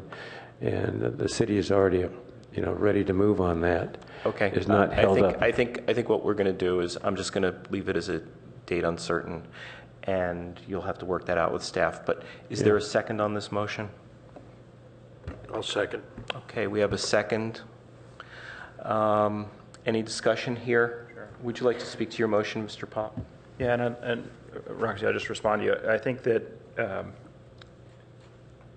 the reason that I'm suggesting we continue this is that the package as it's submitted today is not robust enough for us to really see all of the elements that you're planning. Typically, we get details and photometrics, and all of this stuff is really worked out, and it feels a little preliminary right now, just to be frank. And I would encourage you to talk to the building department and start working on the interior of the building, which is not constrained by the Architectural Review Board, and to resolve these exterior issues rapidly with us. We'll work as quickly as you can to get this resolved. But I think that the tension between the differences of opinion and the information that will help us to get to an agreement about that needs to come here before we can move forward. And waiting until construction documents is not going to be successful. Board Member Guyer, do you have anything that you wish to add, or do you wish to speak to your second? No, I pretty much agree. The inside, that sort of thing, you can do all the structure or the construction documents, but I don't think there's enough here to warrant doing what we're supposed to be doing to make a final decision. While I'm not in a complete agreement with my colleagues here, I do believe that there is enough time for you to reconcile some of these issues and come back to us. I've known for 9 months that this building was being vacated. I mean, University Avenue made it known that they were going to be leaving Palo Alto, and I'm sorry, University Art knew that they were going to be leaving Palo Alto, and there was plenty of opportunity, I think, for you to come forward, maybe even with a prelim on this project at some point, some sketches or whatever, and we invite you to do so. So I think that there's plenty of time to be able to do this and maybe even make your schedule. Member Malone Pritchard. I would just suggest that we select a date certain just because of the complications of doing noticing. If it turns out they're not ready for that date certain, it can be continued very easily. But that would give the applicant more flexibility. So for June, we have June 5th and June 19th available. June 5th. June 5th, okay, great. So I'll amend my motion to continue this item to June 5th. And That's fine. okay, great. Aaron, did you want to add anything to this? No, that's fine. That gives us ample time to prepare for the next one and for the architect to prepare as well. But you won't be with us. I will not. Maybe I'll tune in. Thank you. Okay, so we have a motion to continue this item to June 5th. All those in favor, say aye. Aye. Aye. Opposed? Okay. Motion passes 5-0-0-0. Thank you very much. Okay, we have one last item on the agenda. And I would like to state that I will be recusing myself on this item because my employer is the applicant. Thank you very much. We will say goodbye, Claire. Okay. So the next one is 2555 Park Boulevard, scoping session for preparation of environmental impact report, EIR, for the redevelopment of 2555 Park Boulevard with a new 3-story, 23,269 square foot office building in the Community Commercial CC2 Zone District. And I just want to make a quick comment here that we are reviewing the EIR, and this is a scoping session for the EIR. We are not reviewing the project per se. Correct? Okay, great. So if you wouldn't mind introducing yourself and then introducing the project. Good morning, Senior Planner Russ Reich. Thank you, Chair Lippert and board members. So I'd like to start. To my left here is Catherine Waugh of Dudek. The City of Palo Alto has hired the environmental consulting firm of Dudek to prepare the EIR for this project. Due to the fact that the existing building has been identified as being eligible for listing on the California Register of Historic Resources, the impacts to the structure are potentially significant, and therefore an EIR was required. So just to clarify just a little bit about the purpose before Catherine goes into introducing the scoping session, it's important that the board understands that it's very different than a normal hearing that you might typically have. The entire purpose of this meeting is to solicit public comment on the scope of the EIR that has been identified as a result of the initial study that has already been prepared and is attached in your packet. So certainly if you do have any questions, comments, concerns about the initial study or the scope of the environmental document, we welcome those comments. But we'd ask that you refrain from making any comments related specifically to the architecture of the building. This isn't really the time and place for that. You definitely will see the project in a formal architecture review board hearing at a later date. So with that, I introduce Catherine Waugh of Dudek.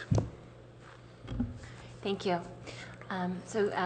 Good morning. I think we still have 10 minutes so that I can say good morning. Again, my name is Catherine Waugh. I'm a senior project manager with Dudek. And as Russ explained, we are the environmental consultant for this 2555 Park Boulevard project. You just use the ball to scroll to the next slide. There we go. Thank you. Okay, so as Russ explained, I am here today to conduct the scoping meeting for the EIR for this project. The scoping meeting is an important step in the environmental review process that's required under the California Environmental Quality Act. And as Russ explained, the intent here is really to focus on the environmental review and receive public comments as to what topics or what issues people are concerned about and feel need to be included in that document. And again, as Russ explained, the intent here is not to get into the discussion of the project merits and project design considerations. So I'll begin with a brief presentation. I'm going to really quickly go over the project, just so people have the context of what the project is in order to understand what the environmental effects may be. And then give you a quick overview of the environmental review process and what the requirements are under the California Environmental Quality Act. And then talk again about the specific topics we anticipate covering in the EIR. And then we'll open it up for public comment. So the project proposes to demolish an existing two-story building, and the project site currently has 28 parking spaces. The project, as Russ explained, the building itself, which was constructed in 1964, has been determined eligible for listing as a historic resource. And that's really the driver behind the requirement to do an EIR here. But there are a couple of other issues that we found it to be potentially significant, so I'll explain those in a little bit. The project proposes to construct a new 3-story building that would be for a single tenant office space, and would provide 93 parking spaces on site to meet the city's parking requirements. Some of that parking would be at grade, but inside the garage structure of the building, and some of it would be on one below grade level. And the way you can fit so many parking spaces into this tiny little site is with the use of mechanized parking equipment that allows for stacking the cars. And then the project would change vehicle access to the site. Currently there's a driveway on Grant and a driveway on Park. This project would eliminate the driveway on Park, so all access would be to and from Grant.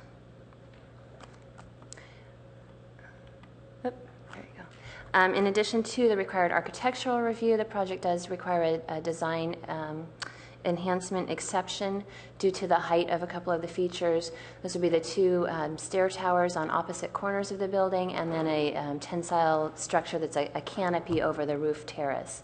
Those features all combined, though, could take up less than half of the total roof space. The height limit here is 37 feet, and those are the 3 structures that would exceed that limit. A couple of other project features. At the street level, the building would be set back from Park Boulevard to give a wider sidewalk, a 10-foot effective sidewalk width. There would be a seat wall and planters, and a vine wall growing up out of that planter to provide a little softening, and 4 new street trees are proposed. And then the building is also proposed to be LEED Silver certified. So now I'll spend just a couple of minutes discussing the environmental review process under the California Environmental Quality Act, or CEQA. The intent of CEQA overall is to ensure that the public and the city's decision makers have adequate information about the environmental effects of a project before you decide which way to go with the project. Another important intent under CEQA is to identify mitigation measures and project alternatives that might help to avoid or reduce any significant impacts that are identified. This slide lists the key steps in the process on the left, and then the opportunities for public input in each of those steps on the right. So the initial study and the notice of preparation are the first step in the process. The initial study is sort of our first run through all of the environmental issues that are required to be addressed under CEQA, where we can start to identify where the potentially significant impacts of a project might occur. Along with that, we prepared the notice of preparation, which is just simply a notice to the public that an EIR is going to be prepared, and to bring people into the process. And then the scoping meeting is another part tied into the notice of preparation and the initial study effort. The notice of preparation is out for a 30-day public review period, and this meeting falls within that review period to just make sure that there's plenty of opportunities for the public to be informed of the project and to provide their input as to what issues they think need to be addressed in the EIR. Once we conclude the scoping process at the end of the 30-day review period, we take all of the comments that are received, either verbal comments given today or written comments received within those 30 days, and make sure that all of those comments are considered and addressed as we prepare the draft EIR. The draft EIR, once it's prepared, goes out for a 45-day public review period, or at least the minimum of 45 days. And that's another opportunity for the public to review what we've written, what we've found to be the impacts, and the mechanisms that we've proposed for mitigating those impacts, and provide their comments if they think that we've missed something, they think the mitigation measures aren't effective, or they're confused about any of the issues. That's their opportunity to request for those clarifications, which we then provide in the final EIR. We provide direct responses to every comment that's received, and then we also, if necessary, will do text edits to the draft EIR. Maybe a sentence was not clearly written, and we'll revise it to make sure that people understand what the point was. And then all of that material becomes part of the final EIR, which is then brought to the city for approval before you can take action on the project. So in general, this slide lists the basic contents of an EIR. There'll be a detailed description of the project, the analysis of the potential impacts to the physical environment, as I said, the mitigation measures to reduce or avoid those impacts. And then there's analysis of other CEQA mandated items, which are the cumulative impacts and growth-inducing impacts. So whether the project, in combination with other projects in the area, whether those projects all considered together result in greater impacts than what we see just one project at a time. And growth-inducing, whether the project would lead to additional growth in the city's population that's not anticipated. And then finally, an alternatives analysis where we consider modifications to the projects or different components of the project that might, again, help to avoid or reduce significant impacts. So for this project, as I said, we prepared a detailed initial study to run through all of the environmental issues and determine where potentially significant impacts might occur. And these were the three topic areas in which we found that there was a potential for a significant impact. So as we've discussed, the building has been determined to be eligible as a historic resource, and anytime there's a demolition proposed of a historic building, that is considered a significant impact. We will discuss mitigation measures that can help to reduce those effects, but generally, when a historic building is demolished, there is no way to reduce that to a less than significant level, and so that we anticipate that to be determined to be a significant and unavoidable impact of this project. With regard to hazards and hazardous materials, there's a contaminated groundwater plume in the area, so we will be looking at whether that would expose people within the building to hazardous materials, and what needs to be done in terms of building construction to avoid that. Also, due to the age of the building, there's asbestos-containing material in the building, and there could be lead-based paints. So we will review in the EIR, we will review what measures need to be taken to ensure that demolition and disturbance of those materials doesn't result in any health effects. And then there's also a potential for soil contamination at the site due to prior uses of the site. So those will all be addressed in the hazards and hazardous materials chapter. And then finally, we'll include a chapter regarding traffic and parking. Anytime that you're increasing the size of the building, obviously there's a potential for increased traffic, and so we will evaluate how that would fit within the city's existing road network.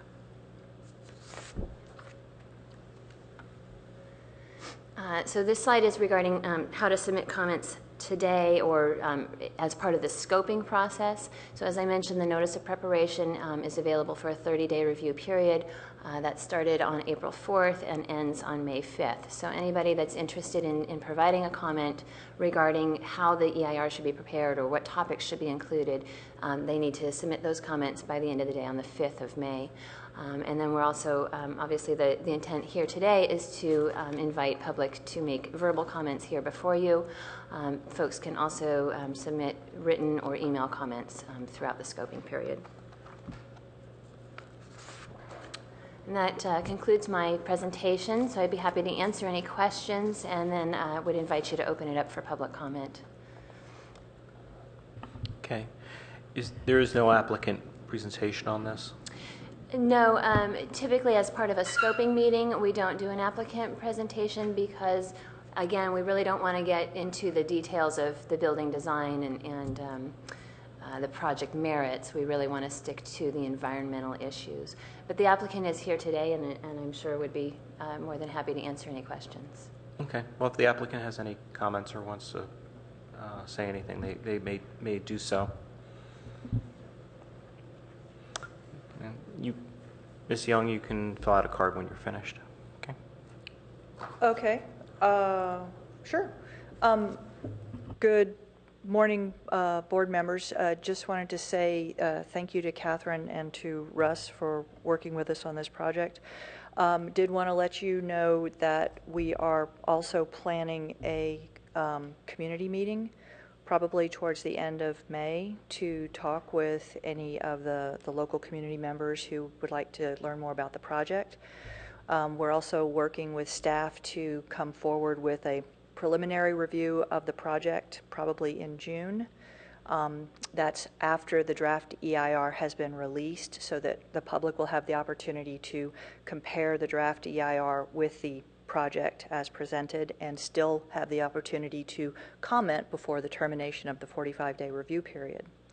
And our hope is that after the preliminary review and then the issuance of the final EIR, we would come back to you with a project that is proposed for approval by staff, and hopefully you will agree. And if you have other questions, we'd be happy to respond to them as best as we can. Thank you. Thank you very much. Okay, I only have one speaker card here, and that's Peter Brewer. Oh, looks like I have another speaker card. Okay, Mr. Brewer, you will have actually 3 minutes. Thank you.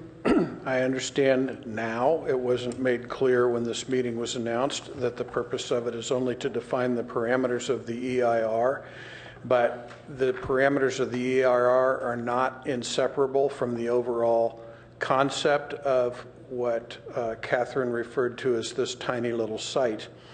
My main concern is the common boundary to the west or southwest between this project and my building at 2501 Park Boulevard, and also my neighbor at 123 Sherman Avenue, who I believe also hopes to speak. So that common boundary is of concern to me and needs to be taken into account in the EIR because there is no consideration presently being given to light and air and to a light plane and to the views on that common boundary. What is anticipated is a 3-story monolithic concrete slab that exceeds the height exception and has no architectural interest whatsoever. It's basically communist architecture. It will have the result of putting my building and my neighbor's house in a perpetual shadow. And so those things need to be considered.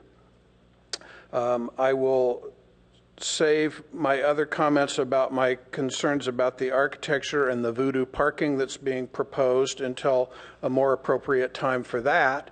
But I do think that the EIR also needs to consider all of the other projects that are on the plans in this neighborhood. There's a hole in the ground right now, only a few hundred yards up the street, that's the site of Rhode Island. There are going to be several hundred new houses in this area. Fry's plans to go away, and there's going to be development there as well. Those things all need to be taken into account, and not this building in isolation as everything currently stands. Thank you. Thank you, Mr. Brewer. Okay, I have one other speaker, which is Jared Jacobs.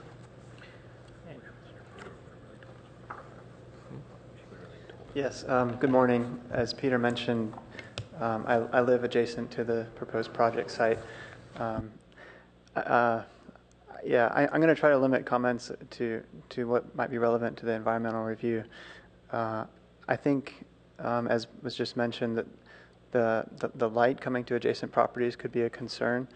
The sound also might be a concern. There might be new noise levels from a much larger property that's much closer to its neighbors than the current property today. I think also the traffic is going to be a major consideration because this is one of Palo Alto's bike boulevards. I've been personally biking to work along this road for over 6 years, both going north and south on it. And there have been a number of accidents just, at this very block site. In the past couple of years, there have been at least 2 accidents. One happened actually as we were standing here with the architects talking about the project. One happened right across the street from us. So I'm concerned about bike safety and then also just traffic safety in general. Let's see. yeah, in conjunction with the other projects going on along Park, proposed and also already underway. Yeah, and so, yeah, I guess that summarizes, again, the lighting and the shadow from this proposed structure is a major concern for us as well. Thanks for your time. Thank you. And I just want to clarify for members of the public here, this is both those on camera as well as those that are present. This is only the beginning of the process. You may still submit any comments that you have up until May 5th. Is that correct? And that as putting together the scoping session for the EIR, their staff is required to include those comments or concerns in the EIR and then address them. So I just want you to know that if you have any other specific issues, to please get those in, because once the door closes or once the date closes, that scoping session is complete and we can only address the issues that are within the EIR. Is that correct? Okay. So Mr. Brewer, Mr. Jacobs, please let your neighbors know as well as other members of the public. Okay, I will close the public hearing and we will return to the board. They may have some questions and comments, and we'll begin with Vice Chair Pop. Great, thank you very much. I appreciate the project coming forward in this way and the opportunity to feed some information into the EIR process. It'll be very helpful for me going forward. And I think relative to the statements made by the public today, the one element that I had that I really wanted to address is important. I trust, in knowing the reputation of DUDEC, that noise and traffic and cumulative impacts and all of those things will be incorporated into the EIR, and we'll have all of that information. But the thing that I'm really going to be looking to understand is the impact of the elements which comprise the DEE, and understanding how visible those are from adjacent sites,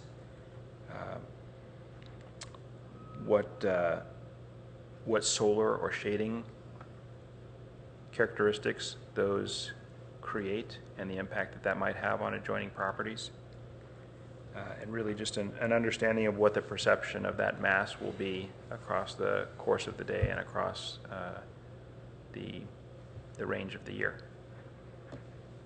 That's all I have. Thank you. Board Member Liu. So I don't think I have a lot to add. I think I would just, I think the only thing that I would highlight, I think you've explained everything really well. I think the only thing that I would highlight is the cumulative impacts is like a common criticism in Palo Alto, since there's so much development, is that the city isn't taking into account all of the forthcoming developments. And I know that that is part of the EIR process, but I think if, to whatever extent that you can, to explain how all of those get factored into the EIR would be just really helpful, just as a community, outreach information session. There's just so much development in town that people are always, they're just very concerned about it. And then I think that's all that I have. I think you've already outlined the major issues on the site, and they've come up before on projects in the area, and so that it seems all very well thought out. Thank you. Board Member Guyer. I don't have anything to add at this point that hasn't already been said. Okay, I have a couple of things. Number one, because a site is potentially eligible for the historic register, doesn't mean that it is historic. It just means that it's identified as a potential historic resource. So, can you give me an idea as to what would actually trigger it being put on the historic register?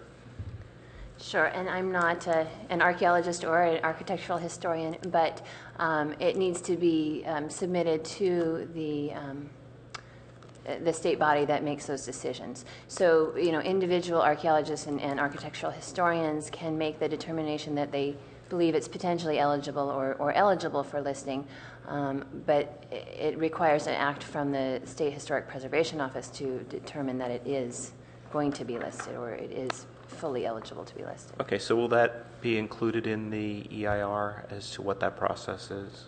Yeah, we can describe that process in the EIR, but in terms of the environmental effects, being potentially eligible is enough to kick it into that level of being a significant impact.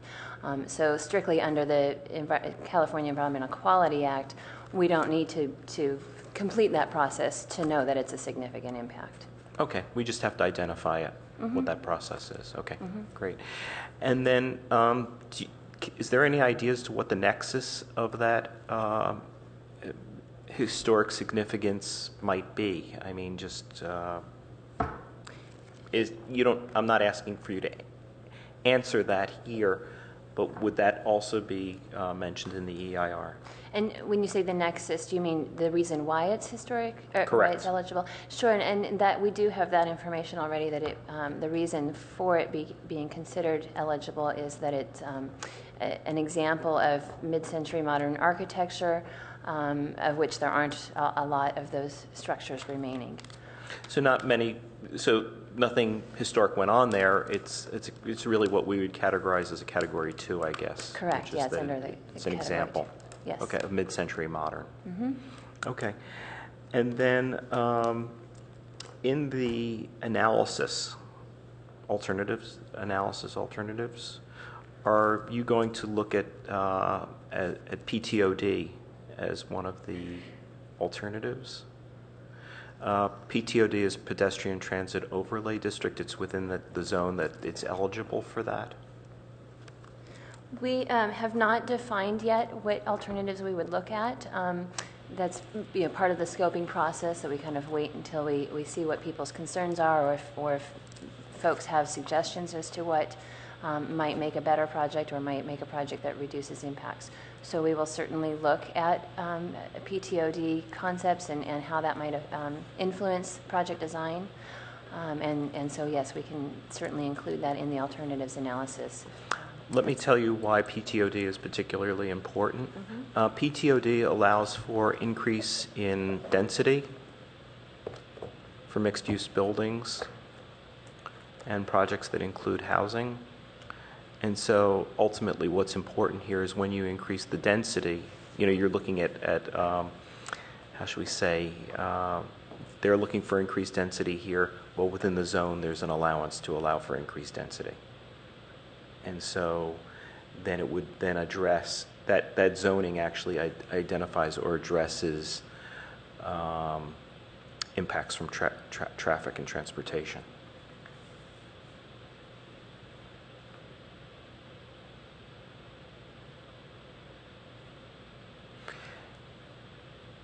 And then because of the proximity of both retail as well as residential uses for the building, would you look at that also as under the analysis?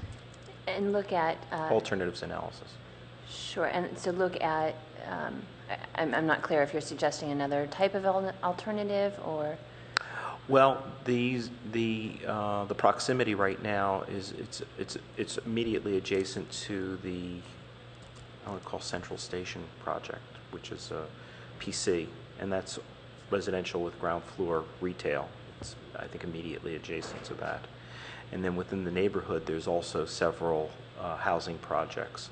So would a fair analysis also look at straight retail and housing in terms of as an alternative?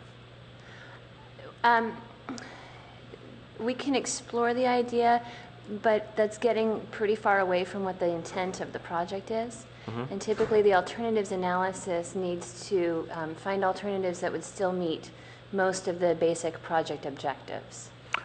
Okay.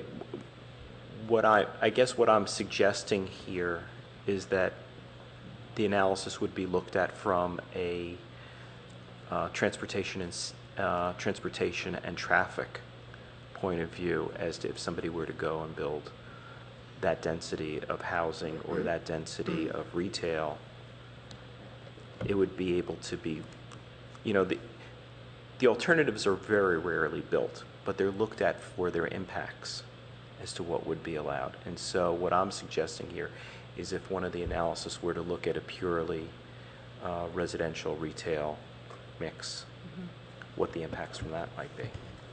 I think if we determined that there was in fact a traffic impact, that would definitely be a viable alternative to look at other land uses that might reduce that impact. But being that we already have a traffic analysis and that has not shown that there will be a traffic impact, it's unlikely that we would need to explore that level of significant deviation from the project in terms of looking at that analysis. But that's something that's going to be delved into further in the EIR. Right. Okay. Right. Well, I'm just letting you know.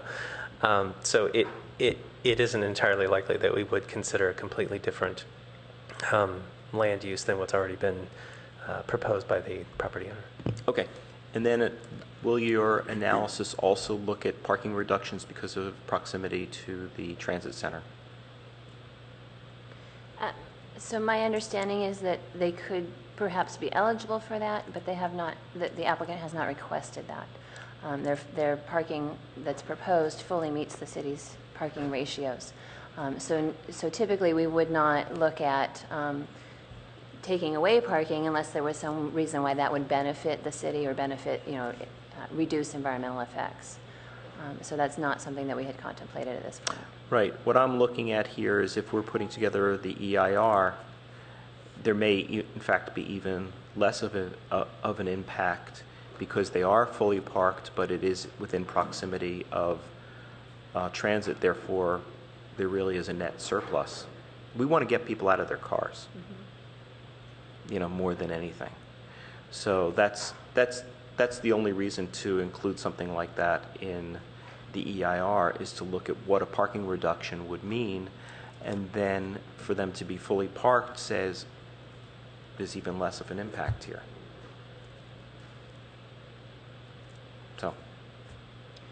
So perhaps not as an alternative, but in the analysis describing that there's these options under the city's code of granting a parking reduction and how that would change the impacts of the project. Okay, great. So those are really the issues that I have identified that are worth looking at in an EIR. And any other issues or questions or? May I make one more statement? Board member Pop had mentioned noise as one of the issues that you're concerned about, or I guess you phrased it that you're sure the EIR would look at noise. And I wanted to clarify that noise is one of the topics we addressed in the initial study and found that the impacts would be less than significant. I know that some of the neighbors mentioned that they're concerned about that. So to the degree that anyone can provide a comment that's a little more specific, perhaps review the initial study analysis and point out if you think that there's a deficiency in that analysis that requires a little bit more work on my part. But as it stands now, the way we've described it in the initial study is that it's a less than significant impact. Yeah, so I haven't read the initial study clearly, but I think that what we're trying to do is just make sure that we've evaluated all of the issues that might be of a concern to neighbors. I think that we've heard today that there's a concern about noise, and so I guess what I would encourage for inclusion in the study is an evaluation based on the design as presented with placement of mechanical equipment that would be appropriate to the size and scale of the building and the uses that are proposed, and what impacts that might drive in that location at that scale for the properties adjacent. Is that specific enough for you? Yeah, okay, great, thank you. And I just want to reiterate that it's very unusual for the ARB to get involved in an EIR or have anything to really say about it. But in this case, this is really the only public venue or public hearing for this EIR. Are we going to also be the certifying body, or will that be done at a staff level? Just to clarify, there will be future public hearings where people can comment on the EIR. This particular meeting is just the scoping meeting to offer the public the opportunity to tell us whether or not the 3 items that we have focused out to be covered in the EIR are adequate, but potentially whether there are other items that should be included. For example, the noise. We have actually analyzed the noise. There's been a noise study that has been completed that looked at the proposed project relative to its surroundings, and we have determined that there is no impact and that it doesn't need to be studied in the EIR because we have already studied it. And the initial study that was attached to the staff report basically covers all of those items that have been taken out of the EIR. This is a focused EIR that would specifically focus on only those 3 items identified. It will not cover any of the other items that a full EIR would typically cover. So the purpose of today's meeting is to give the public that opportunity to say, hey, we think you need to address these other items because that initial study is somehow deficient. So we're interested in getting any comments from the public during this open public comment period as to, specifically what the deficiencies may be that warrant inclusion of any other items in it. So in addition to this public meeting, there will be future public meetings to discuss the project as well as the EIR, and ultimately will be the City Council that would be asked to accept the EIR and adopt a statement of overriding considerations, which we assume is there would need that to happen in order to demolish the historic structure because there aren't any mitigations for that that would completely render that not significant. Thank you very much for that clarification. And then there was just one other comment that I wanted to make for the benefit of the members of the public, Mr. Smith as well as Mr. Brewer. With regard to your issues or your concerns with regard to daylight and shadows, that's something that we generally look at when we review the building. So that is something that we will look at, but it has been properly noticed and will be included in the EIR since you brought it up. So thank you. Okay, any other comments here? Okay, with that, I'll close this item, close the public hearing. And we just have a couple of housekeeping items here. If you go to your agenda, we have subcommittee, and I just want to clarify that Board Member Guyer, you will be beginning on... yeah, but he begins May 1st. I want to clarify that you begin on May 1st, right, on the subcommittee. And Board Member Liu, you're continuing on, and we have a date in the future for you to finish up your service on the subcommittee. The terms are not correct in this. Okay, so I'm doing it next week, or next 2 weeks. Next couple of weeks, yeah. Okay. Okay, we'll get that clarified for you. And then Board Member Pop, you were going to report on the Planning and Transportation Commission meeting regarding setbacks. Build 2 line. So I'm happy to do that. I was present at that hearing, was not at the hearing for the entire duration of the hearing, but the outcome of that is public knowledge and available. The comments that I made were specific in our support, continued support for a position which maintained a minimum setback and then a range beyond that, which would be evaluated on a project-by-project basis relative to context. And I did relay our unanimous position in regard to the density discussion and the changes to the zoning relative to 20 per acre versus 15 per acre, and the council's position that there should be a reduction in FAR when the additional density is proposed, and again our unanimous position that the reduction in FAR was not appropriate, although we did support the idea of increasing unit density to 20 per acre. Okay. My understanding is that the Planning and Transportation Commission was somewhat in variance to our recommendation. It's not completely what they, my understanding is what they asked for is that they wanted a holistic view or holistic approach. In other words, not just looking at the notion of build two lines, but also sidewalk width and building height. And there may have been some other things in there. So is there a way to, before City Council, this is brought forward to City Council, just us agendizing this, getting it on the agenda so we can have a last minute discussion before an ARB recommendation goes forward?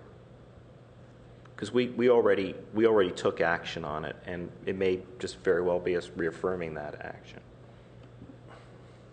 Right. I wouldn't. I'd have to confer with Amy, who's shepherding this ordinance change through the process, whether that would be appropriate. I mean, as individuals, or maybe the chair could speak on behalf of the board if there was some additional feedback that the board wanted to communicate to the council. One could provide comments to the council to further clarify or reiterate or reinforce, a position that the board has. But I don't know if there's another opportunity for the board to gather and discuss and either change their recommendation or add to that. Can you, just check with the chief planning official and see if we can get this back on the agenda before City Council hears this and takes action. Otherwise, Board Member Pop is been appointed to carry our previous comments forward. And just to clarify, the reason that you would like to have another, shot at it is what? Well, the Planning and Transportation Commission has taken their action and had their deliberations, and I think it's important that we have the opportunity to react or at least discuss their action in a public forum before we bring our final recommendation or our last action forward. It may change our point of view. Thank you. Okay. Any other business here? Okay. We are adjourned.